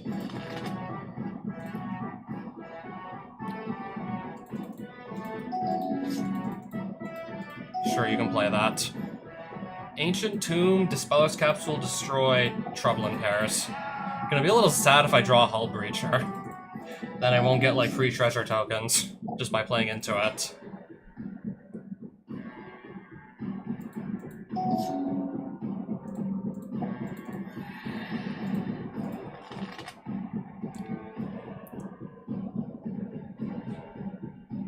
I guess we'll just probably remand whatever he goes to cast next. Or he's not gonna play anything.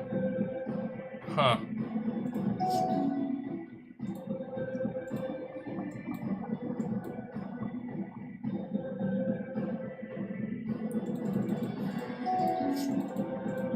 Come on, can you at least play a spell or something?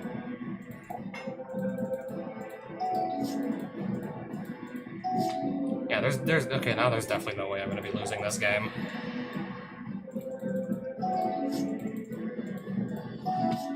Alright, apparently these two guys can't seem to find any land cards.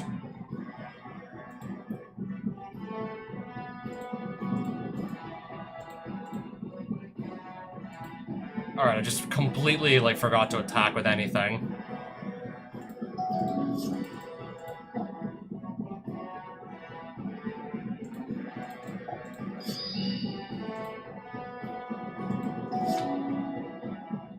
12 cards in hand here.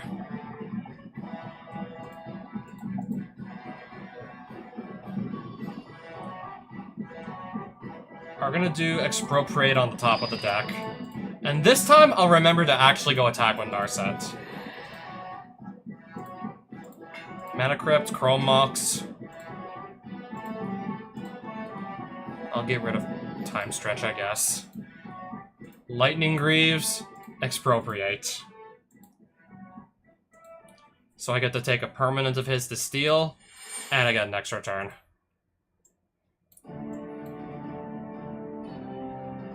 And if I Time Walk, I'll get another turn. And this eyeball. This flying eyeball should just make short work of him. That should end the game really quickly.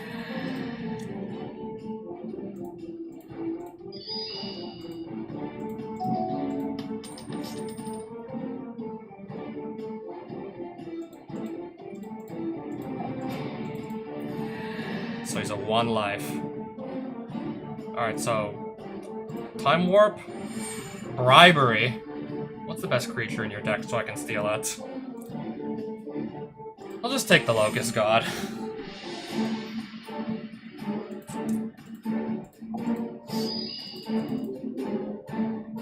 Play a Black Lotus. Careful Study. Alright, make 2 more Locusts. Today just isn't their day. Today's just not their day.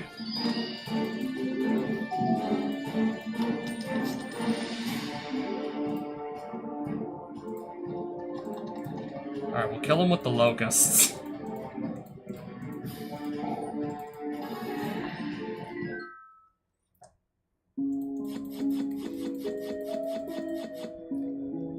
I'll keep the Preordain, actually. Enchanted creatures' activated abilities can't be activated. That's it. That's all it does.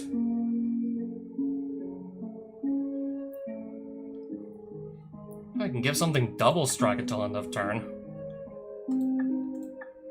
Don't think I need that, but you never know. A luxury suite.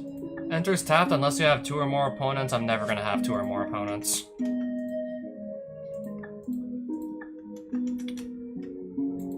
A woman with long red hair sits on a once opulent sofa backstage, now ravaged by time and elements.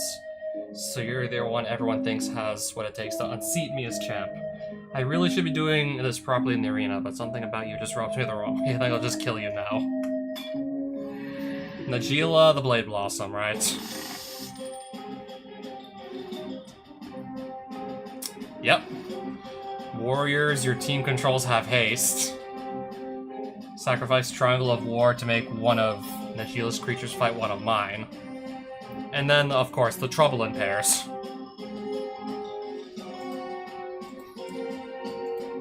Let's do this. Yep, let's let that hit me.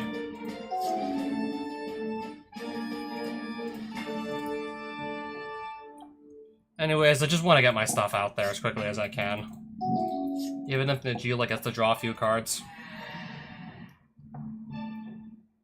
Enters tap, but it does 1 damage to me when it enters. Okay.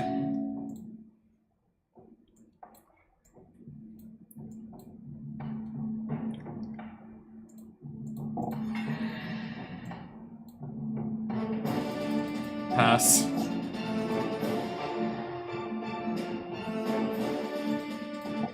Alright. This also has haste.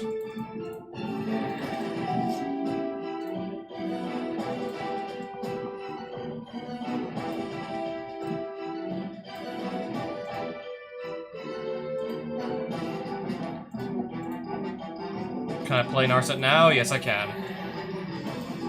This was all my mana.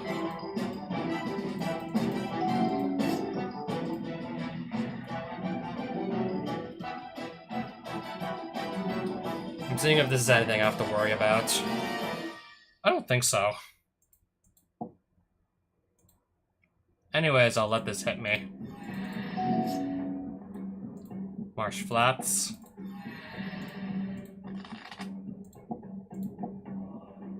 Anyways, I think I have 7 mana exactly.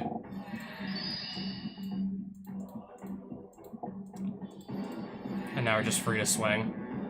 Okay, so we hit Sol Ring, we hit Careful Study, Time Warp, and Expropriate. That is crazy.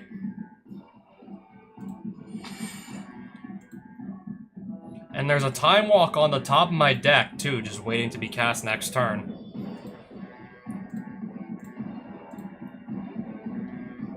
Najeela also voted Time, so that's gonna give me 2 extra turns right there. And then Time Warp's gonna give me a 3rd extra turn. And Time Walk is gonna make that 4.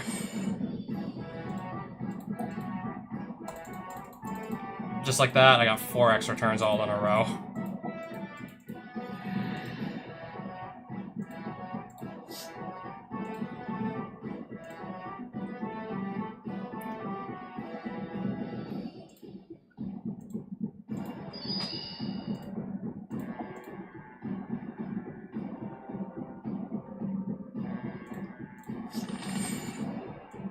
Don't have mana to cast this yet, but that is fine. Alright, Phantasmal Image, copy of Boron Toculus. Let's take our next turn.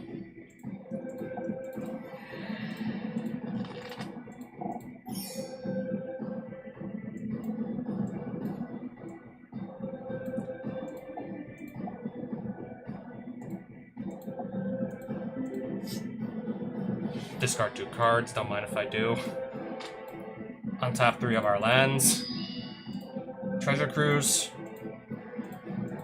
Delve 7. Make another dragon. Bribery. We'll have to wait till next turn to play it. Mystical Tutor.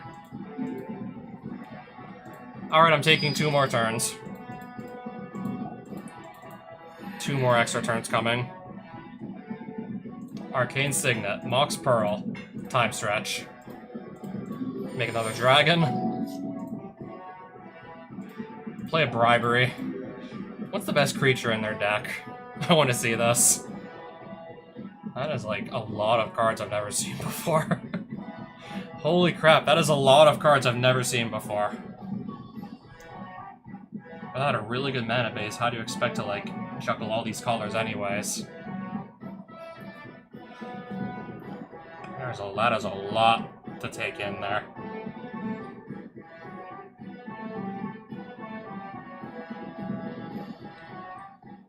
So of course I don't know what the best card in here is. I think I've seen this one before. I heard this was like a popular commander. If a creature attacking causes a triggered ability of a permanent you control, that triggers an additional time. Okay, that's hilarious. So this is gonna trigger 2 times, so that's hilarious. Exile 8 cards from the top of our deck and complete. That is hilarious. Only thing I want to play is that Black Lotus, however.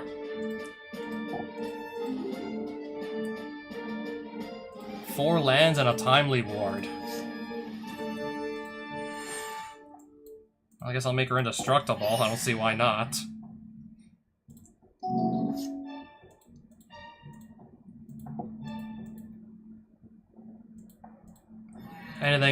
Anything else is good to play for free. I mean, we got to exile 8 more cards.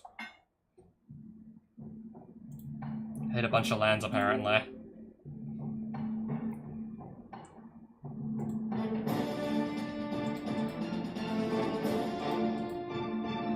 Alright, sure. Jeweled Lotus.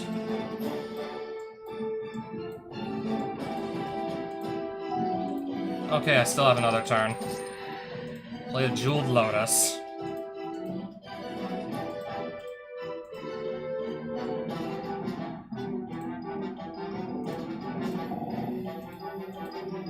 There's no point in dragging this on anymore.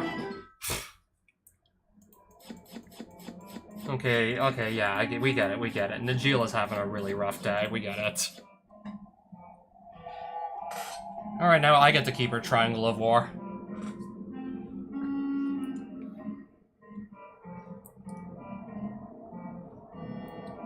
There's Najila the Blade Blossom.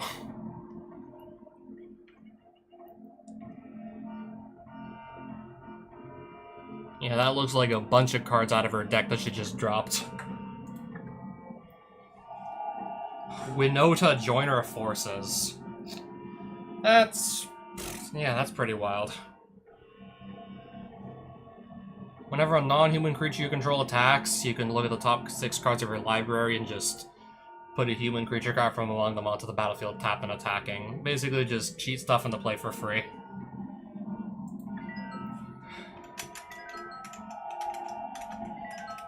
Alright, so let's take the loot here.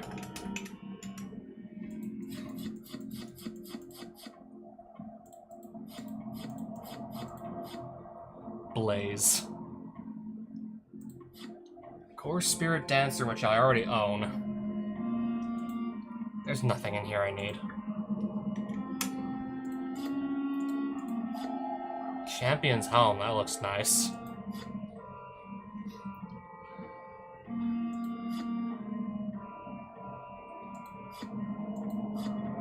Arena. Choose one of your creatures and have one of your opponent choose one of their creatures. Both creatures become tapped and then they fight each other.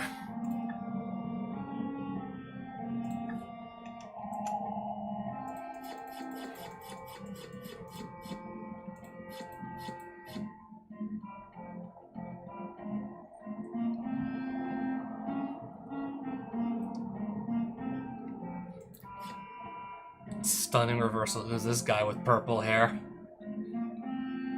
Next time you would lose the game, instead draw 7 cards and your life total becomes 1.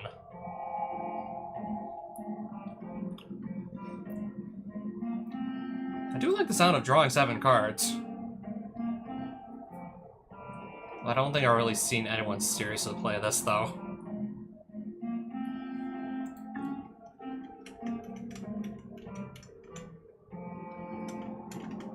Yep, so looks like nobody's here anymore. I've beaten up everyone in the arena. No one's there anymore.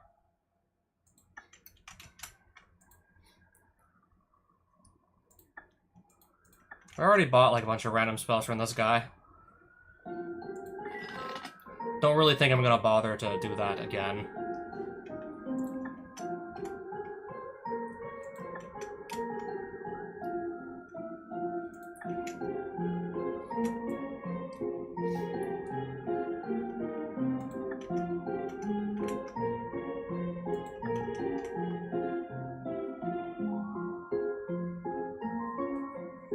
These are all enchantments again, right? Yeah, it looks like it's all enchantments here.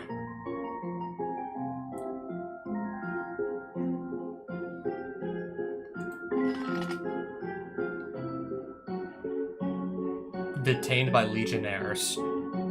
This is basically just pacifism with a different name, I believe. Same mana cost and same like rules text even. When Sage's Reverie enters the battlefield, draw a card for each aura you control that's attached to a creature.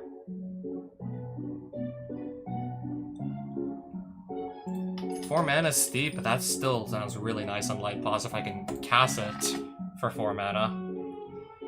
If I could cast it, that sounds really nice still. Bat Colony.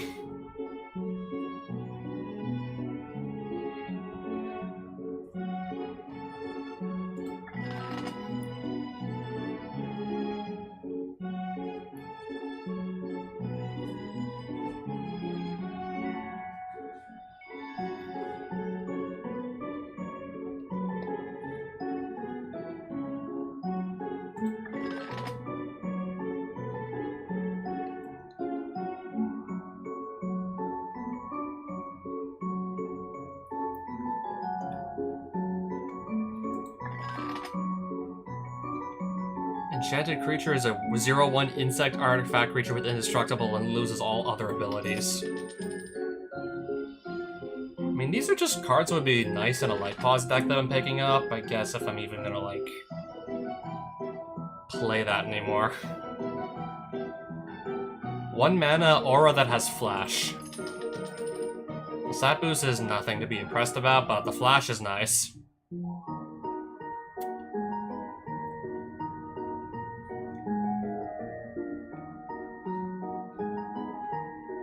some artifacts I can just attach this to anyway, so... That too I could definitely see working.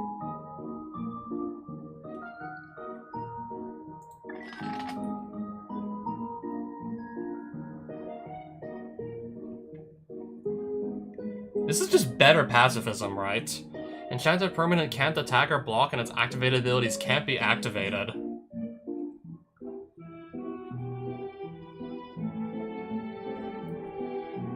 And this is also, like, this is another, like, better pacifism. Enchanted permanent can't attack or block, and its activated abilities can't be activated. And you can even stick this on a planeswalker, I guess, if that matters.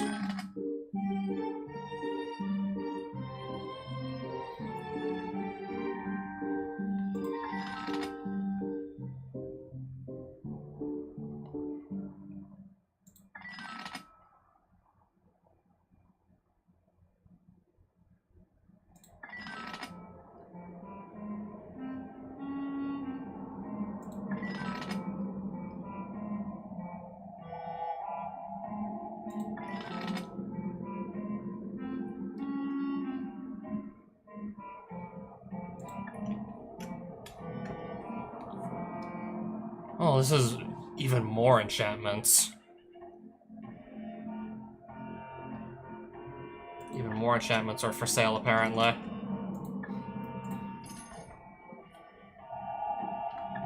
So yeah, we have well over 800,000 gold, and I still got, honestly, nothing to do with it, really.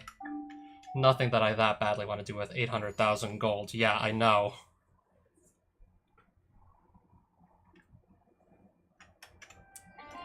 Honestly, I'm thinking at this point... Yeah, Realm of Legends, if I can beat Meloku, game is probably getting a bit too easy at this point. Probably done just about really everything there was to do. I mean, maybe go defeat all the legends, but that's gonna take a while, and it's gonna be kind of a snooze fest, given just how powerful my decks are right now. Not just that, but how much life I'm starting with every game. I'm starting with, like, what, almost 50-something life every single game and 11-card hands. Yeah, I really think this is just, like, gonna be the end of Realm of Legends for me. It's been a blast, but... I mean, I figured after defeating Meloku and whatnot, I don't imagine it's gonna really get any harder from here, so... No need to really keep on going. Even if I technically never do fill up all 10 deck slots.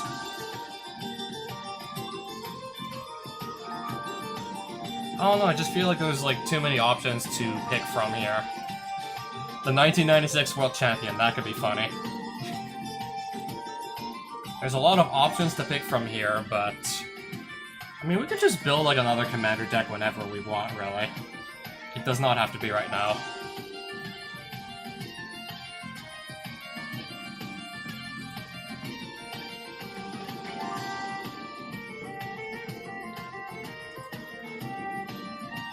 Yeah, I never did make a deck around this either. I never did build that.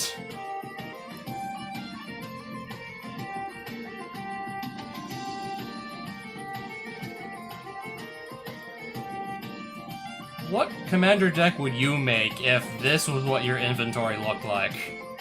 Which of these would you choose if these are the cards you had?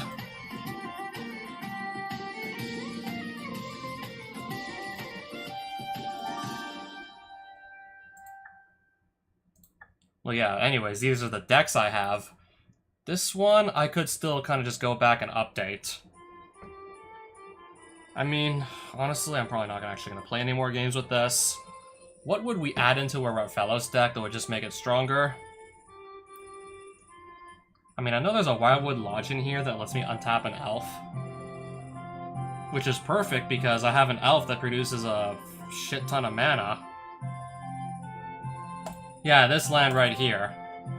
While we're on the topic of untapping stuff, there was also Seeker of Skybreak. Those would have definitely been good fits for the deck, had I still been interested in playing it. So what we ultimately ended up with for Rathalos was Ash Barrens. I guess I could just cycle this away for one of my many forests.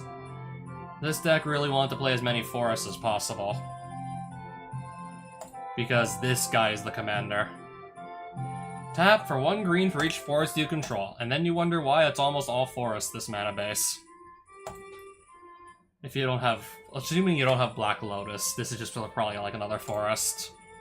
Sure, let me go to my pile of Black Lotuses I have lying around. Boseiju Who Endures. More fast mana and Chrome Mox.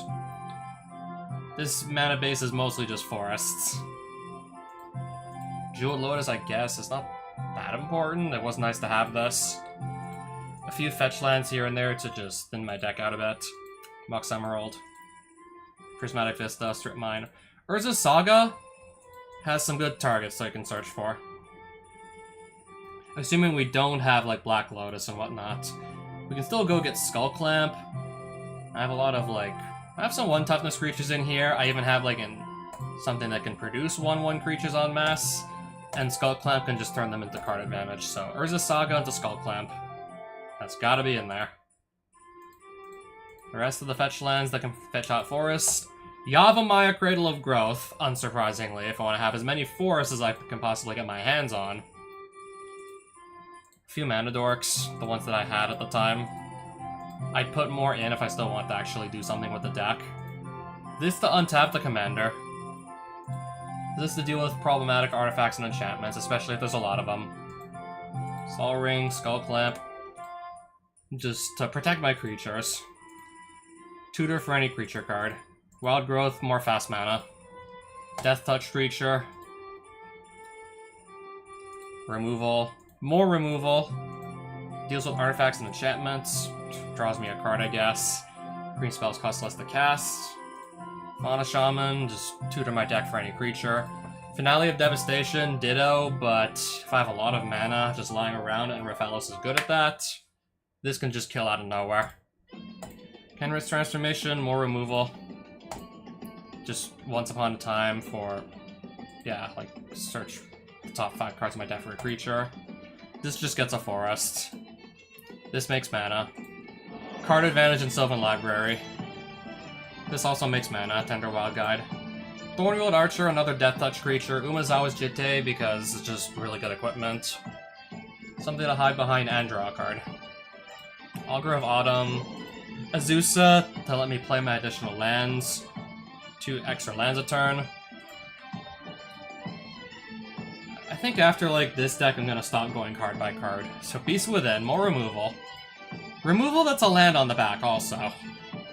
If you pay 3 life, it's a land that makes green that could come in untapped, otherwise it comes in tapped. Also, something to hide behind and draws a card when it enters.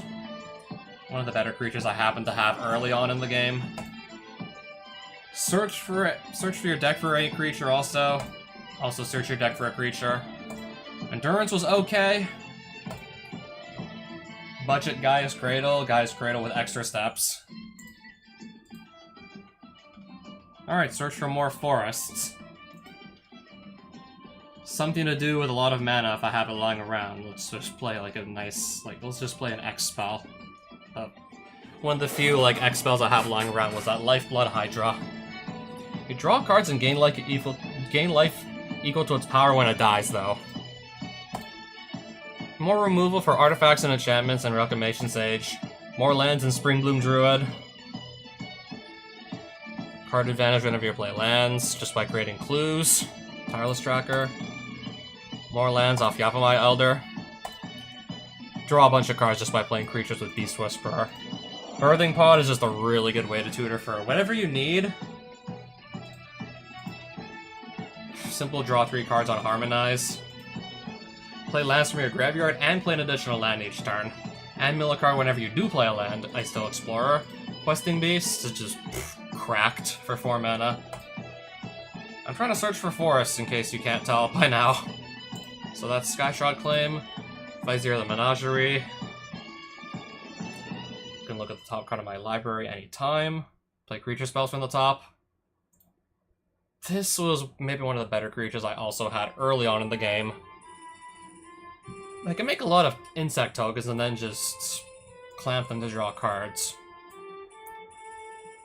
Colonian Hydra.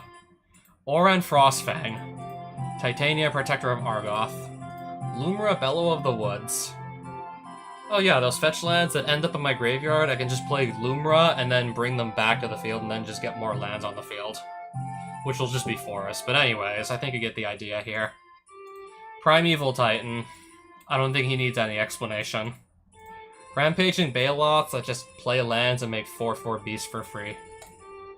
And then these are just like some of the best like finishers I have. Rafellos can make a lot of mana, so it's not too hard to power these out if he gets to stick around. And I get to play a lot of forests. If I just have like a decent, sizable amount of creatures already and I play this, the game's over. Kozilek and Emrakul the Promised End.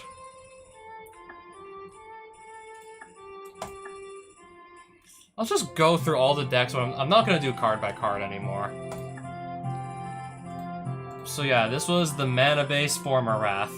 Ancient Tomb, Fetch Lands, Boseiju Who Endures, this one right here. Some Pain Lands. That makes mana of any color. Not too hard to get this to come in untapped and makes 2 colors of mana. Command Tower, obviously that's gotta be there. This Iganjo I'm also a big fan of. More Fetch Lands. This hasn't really come up much, putting extra counters on my stuff with Gavany Township, but it's there. Of course, these can just be like more good non-basic lands if you don't actually own these. You'll not own these in real life, surely now. Even if you did, they'd be banned in Commander anyways. A few snow lands, so I can play On Thin Ice. So, Mana Dorks and Avacyn's Pilgrim, Birds of Paradise, Gilded Goose, I guess, Llanowar Elves, Fast Mana and Wild Growth. And anyways, yeah, this was the commander. This is Marath, Will of the Wild. Can remove counters from it to do one of 3 things: damage stuff, put counters on something else, even Marath itself if you want it, or just create elemental tokens. The damage ability is crazy when he has Death Touch, and this is how I give Death Touch to Marath. Just spend 1 counter, do 1 damage to something, it dies instantly. Removal, more removal, gamble to search for something. Giver of Runes, Gorgon's Head, another Death Touch piece. Lightning Bolt, more removal, more protection, removal, removal, removal. So yeah, On Thin Ice, Path to Exile, Pest Infestation. Skullclamp you're going to be seeing a lot in these creature-based decks. Sorring you're going to just see in every deck. Steel Shaper's Gift to search for the aforementioned pieces of equipment. Source of Plowshares and Wild Growth. Ajani and the Cattle Pariah, I think people are still sleeping on this. Arcade Signet, Bloom Tender for shit tons of mana. Canker Bloom, Cryptolith Rite. All your creatures can start tapping for mana of any color. Dockside Extortionist. Fanatic of Ronus, taps for 4 once you get to something with power 4 or greater. Fauna Shaman, Finale of Devastation again. Generous Pup, just put a +1/+1 counter on this. And then you put a +1/+1 counter on everything else you control as well. Very easy to do that in Marath. Very easy indeed. Very easy to get a counter on Incubation Druid as well, and when you do that, you tap it for 3 mana of any color. Lightning Greaves, Manamorphose. Nightshade Peddler because also the Death Touch synergy with Marath. Priest of Titania. Razorgrass Ambushes, removal and a land on the back. Seal of Primordium. Sylvan Caryatid. Sylvan Library. Jitte. Wall of Blossoms. Wilt. Aura Shards. This is crazy in a Marath deck. It's just way too easy to make creatures to trigger this as many times as you need to. Branching Evolution. Bridgeworks Battle again, Deflecting Swat. Cottage Evolution. Flawless Maneuver. Imperial Recruiter. Kodama the West Tree. Flage. I feel like if I keep rambling on, I'm gonna lose my voice, so... this... Yeah, this is really good in Marath. You can cast your commander for like the first time and then put 3 counters on it, you're drawing 3 cards. So that's always good. Unbound Flourishing, Birthing Pod. Gearhulk has some really good targets in this deck. Any creature, artifact, and/or enchantment with mana value 1 or less. This includes Basilisk Collar, Gorgon's Head, Skull Clamp, on Thin Ice, so that's a more removal you can tutor up with Bright Glass. These are probably the best things you can get for as far as creatures go off the Bright Glass Gearhulk. But yeah, especially be able to go grab something like a Skull Clamp or a Basilisk Collar is crazy in this deck. Jetmir Nexus of Revels, Ouroboros. It's also really easy to put counters on this, so it just makes your board grow even faster than normal. If they can't remove this, and you get it. Yeah, if like a few turns go by and they haven't removed this, you've basically won the game. Cathar's Crusade is nuts in this deck. Doubling Decent also. Fury is just all around good removal. And then my finishers, Avengers Zendikar and Craterhoof Behemoth.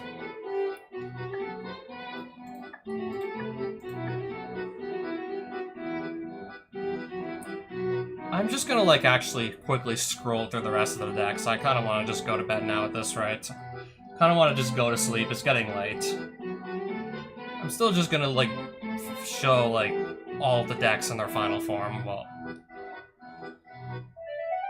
not exactly final form, these could all be improved, but I'm not in the mood to do that. I'm just about done playing Realm of Legends. But in case anyone just wanted to see all the decks back to back, they can do so now.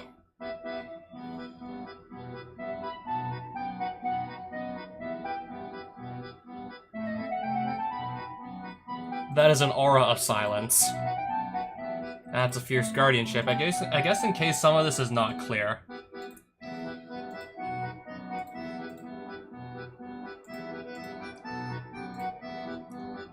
I never really actually did much with this, honestly.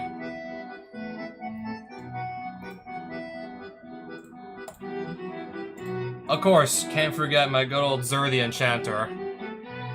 4 mana is asking for quite a bit, but whenever he attacks, I can just go through my deck for any enchantment with mana value 3 or less and put it directly onto the battlefield.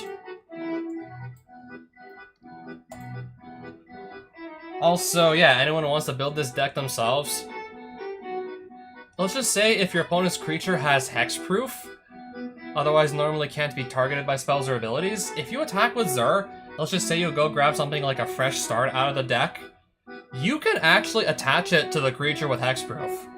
You can just attach this to any creature as it enters without actually targeting it, so... Attack with Zur, go grab like an aura to attach to an opponent's creature with hexproof. It does not target the creature, so it bypasses the protection like hexproof and Shroud. Aminatu the Fate Shifter. Essentially, what it was just trying to do here was just dump really big creatures into the graveyard, and then just revive them for far less than it would normally cast to actually cast them. Not just that, creatures with really good enters the battlefield abilities too. Because our commander is a little girl who can just exile my permanents and then return them back to the battlefield under my control. So let's just say I get Archon of Cruelty into play. The opponent sacrificing a creature, discarding a card, losing 3 life, and then I'm drawing a card and gaining 3 life. Aminatu can just exile this and make it re-enter, and then all that happens again. Also, special mention to Overlord the Flood Pits and Mistmoors. You can play these for the impending costs to get a discount on them, and then just exile them, and then when they re-enter, they come back as creatures.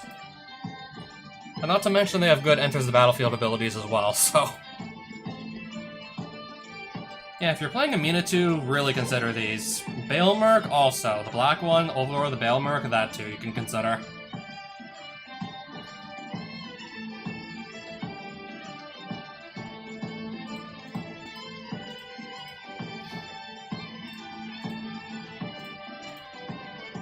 So yep, reanimate. Good stuff like that. Animate dead.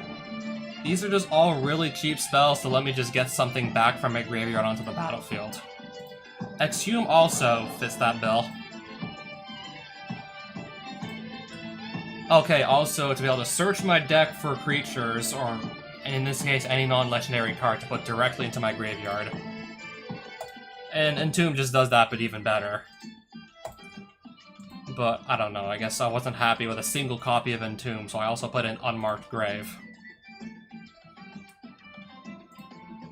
Put 3 creature cards into your graveyard from your deck. We're trying to revive them from the graveyard, so that's a really good way to get them there in the first place. And then we just try and bring them back.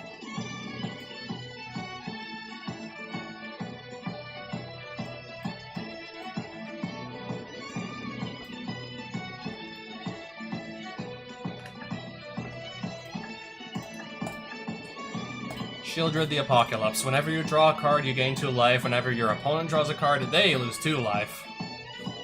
This is just insanely good for 4 mana. But yeah, I had to play exactly like 1 color.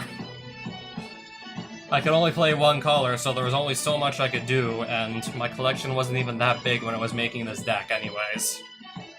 There was only so much I could do earlier in the series when I tried to do Mono Black Sheoldred. But I don't know, I think I did alright. I think we did do alright.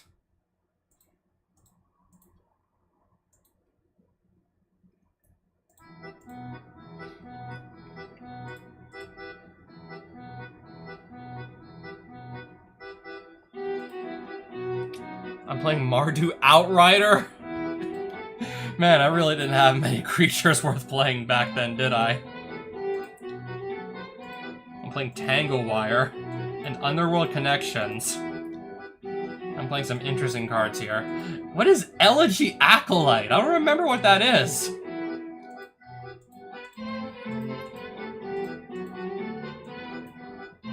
Oh, can't forget Ad Nauseam and Grizzlebrand.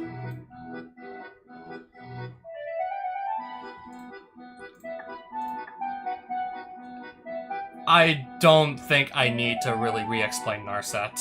I've been just playing her a bunch for like the past 2 episodes again. Basically, she costs a lot of mana, but you cast her as quickly as you can. You ideally just play stuff like Mana Rocks, Fall Ring is a big help. You play as much of this kind of stuff as possible to just get Narset out onto the battlefield quicker. This is banned in Commander though, so just replace this with some other Mana Rock. Lotus Petal even can do the trick. These are all banned too. Ancient Tomb can also help me get to Narset faster as well.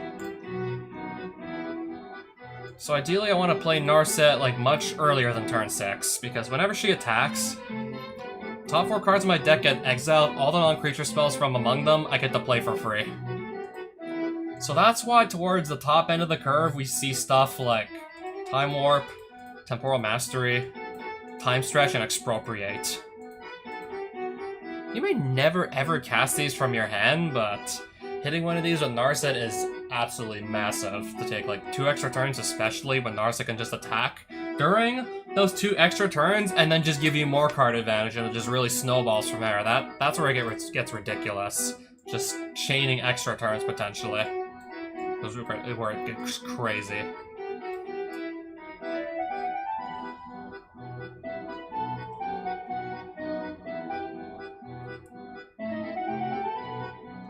Normally this would not be here and this would not be here, but I was just dealing with a nightmare matchup where Meloku started with like a bunch of really good artifacts.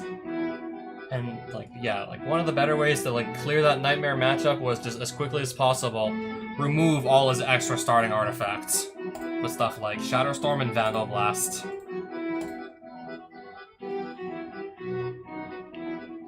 Yeah, other than that, it's basically just a control deck with lots of counter magic and removal, and even a few ways to protect Narset from dying. And a few ways to give her haste so she can attack the turn she comes down.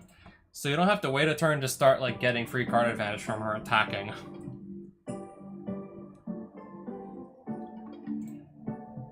Shulane, Teller of Tales. Whenever you cast a creature spell, you draw a card and put a land from your hand onto the battlefield.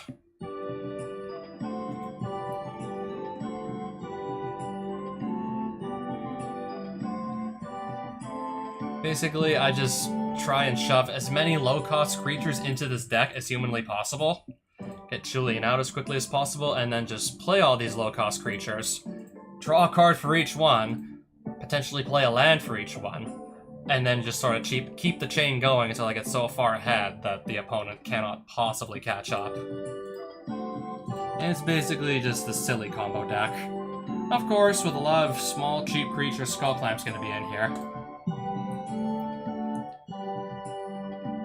So it's really just fast mana and like cheap creatures, and I'm trying to just like turbo through the deck as quickly as I can.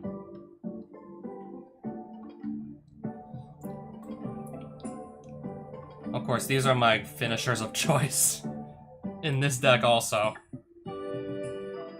Sveltpat, otherwise known as Light Paws. Whenever an aura enters the battlefield under your control, if you cast it, you just go get any aura from your deck with equal or lesser mana cost, and then attach it to Light Paws for free. So of course I want to play a bunch of cheap auras for one thing. I guess this was just like good enough removal for 1 mana. For 1 mana, it's pretty solid. Especially if you can just kill the opponent quickly with Light Paws anyways. Maybe just kill them before they ever get their card back.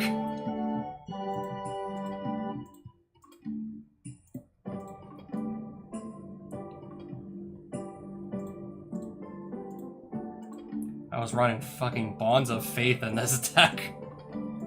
This I really like because I can just easily get it back into my hand. And then recast it again, and then trigger Light Paws again with the same card over and over. This is very easy to actually meet the requirements for it in Light Paws. Very, very easy. That's just a reskinned Wall of Omens, in case you're wondering. This is just something you could easily cast for 0 mana. And it's an aura, of course.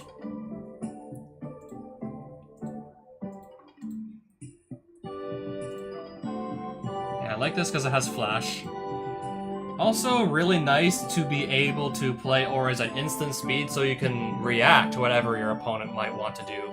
Let's just say if they try and remove Light Paws with removal. If they play something that tries to kill it, you play, like, I don't know, Triclopean Sight because it's got flash. Let's just say they play some, like, black spell to kill your Light Paws, like, I don't know, Terror or something. Think of any, like, really good black spell that just kills a creature. Like, I play this with flash. I respond to the removal spell with Triclopean Sight. Light Paws triggers.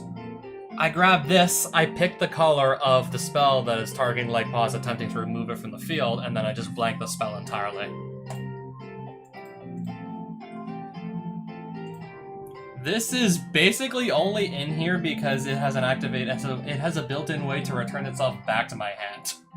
To just recast it again. Only reason this was in here.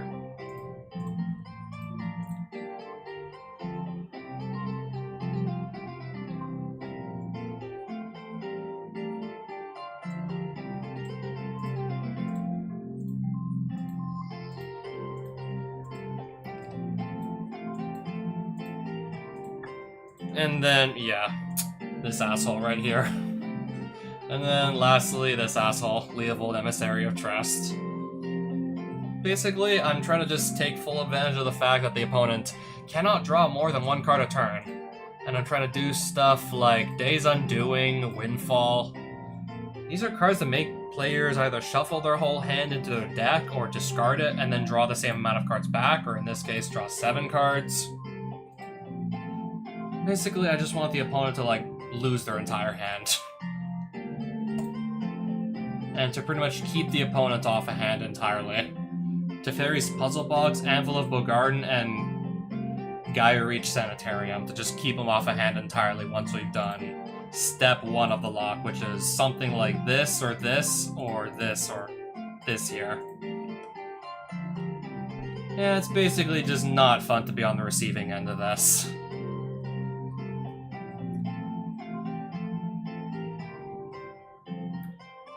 Also, don't be worried because people probably aren't going to be bringing this bullshit to your local, like, EDH table because this guy is, like... This guy's banned. In multiplayer Commander, this guy's banned. I don't know, maybe if you want to, like, experiment with, like, a higher, like, power environment. But let's just say, like, you just want to, like, have casual, fun, like, EDH game. You just want to have fun with your deck. Please, like, don't bring this to your table if you want to just have, like, a good... If your playgroup just wants, like, a fun time, don't bring this to the table, I'm begging you.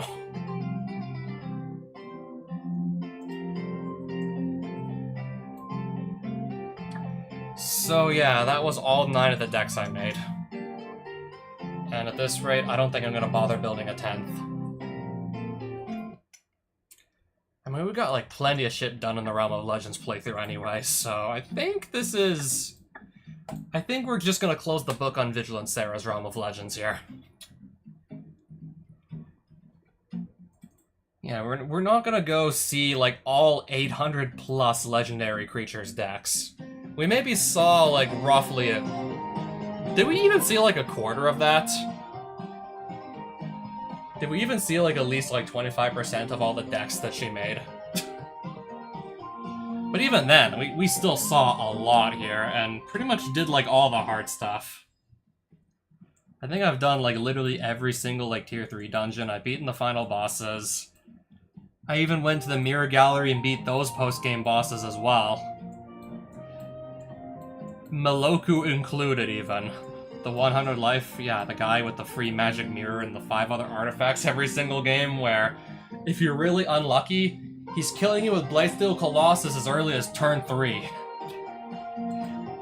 Like, I'm not joking when he can make so much mana he's playing Blightsteel Colossus turn 3 and maybe even an extra turn spell to guarantee that you never untap and he just kills you with the Blightsteel. So of course I do what any sane person does if I just see if I can just destroy all his artifacts, and that's what ended up working. So, it's been good, but all good things must come to an end. So yeah, anyways, in foreseeable future, I definitely want to start it this month. I want to start it the same month that Alliances actually released. There's like a modded version of Chandelar 2016 that pretty much only includes the cards from like Alpha up to Alliances. You know, like I think the first major expansion set that dropped in the first major expansion that dropped it back in 1996. No, I'm looking for the set Alliances. I want to like... I'm looking for the set Alliances, not the mechanic. I'm looking for the set. Yeah, the one that released in June 1996. June 10th, 1996, exactly. I mean, if we're not gonna, like, do it the same day that the set dropped, like, 30 years ago, let's at least try and start doing it in the same month that that set dropped. Over 30 years ago to the date. So, yeah. Next time you see me play Magic the Gathering, we're just gonna casually go back, like, we're just gonna go take it back 30 years into the past.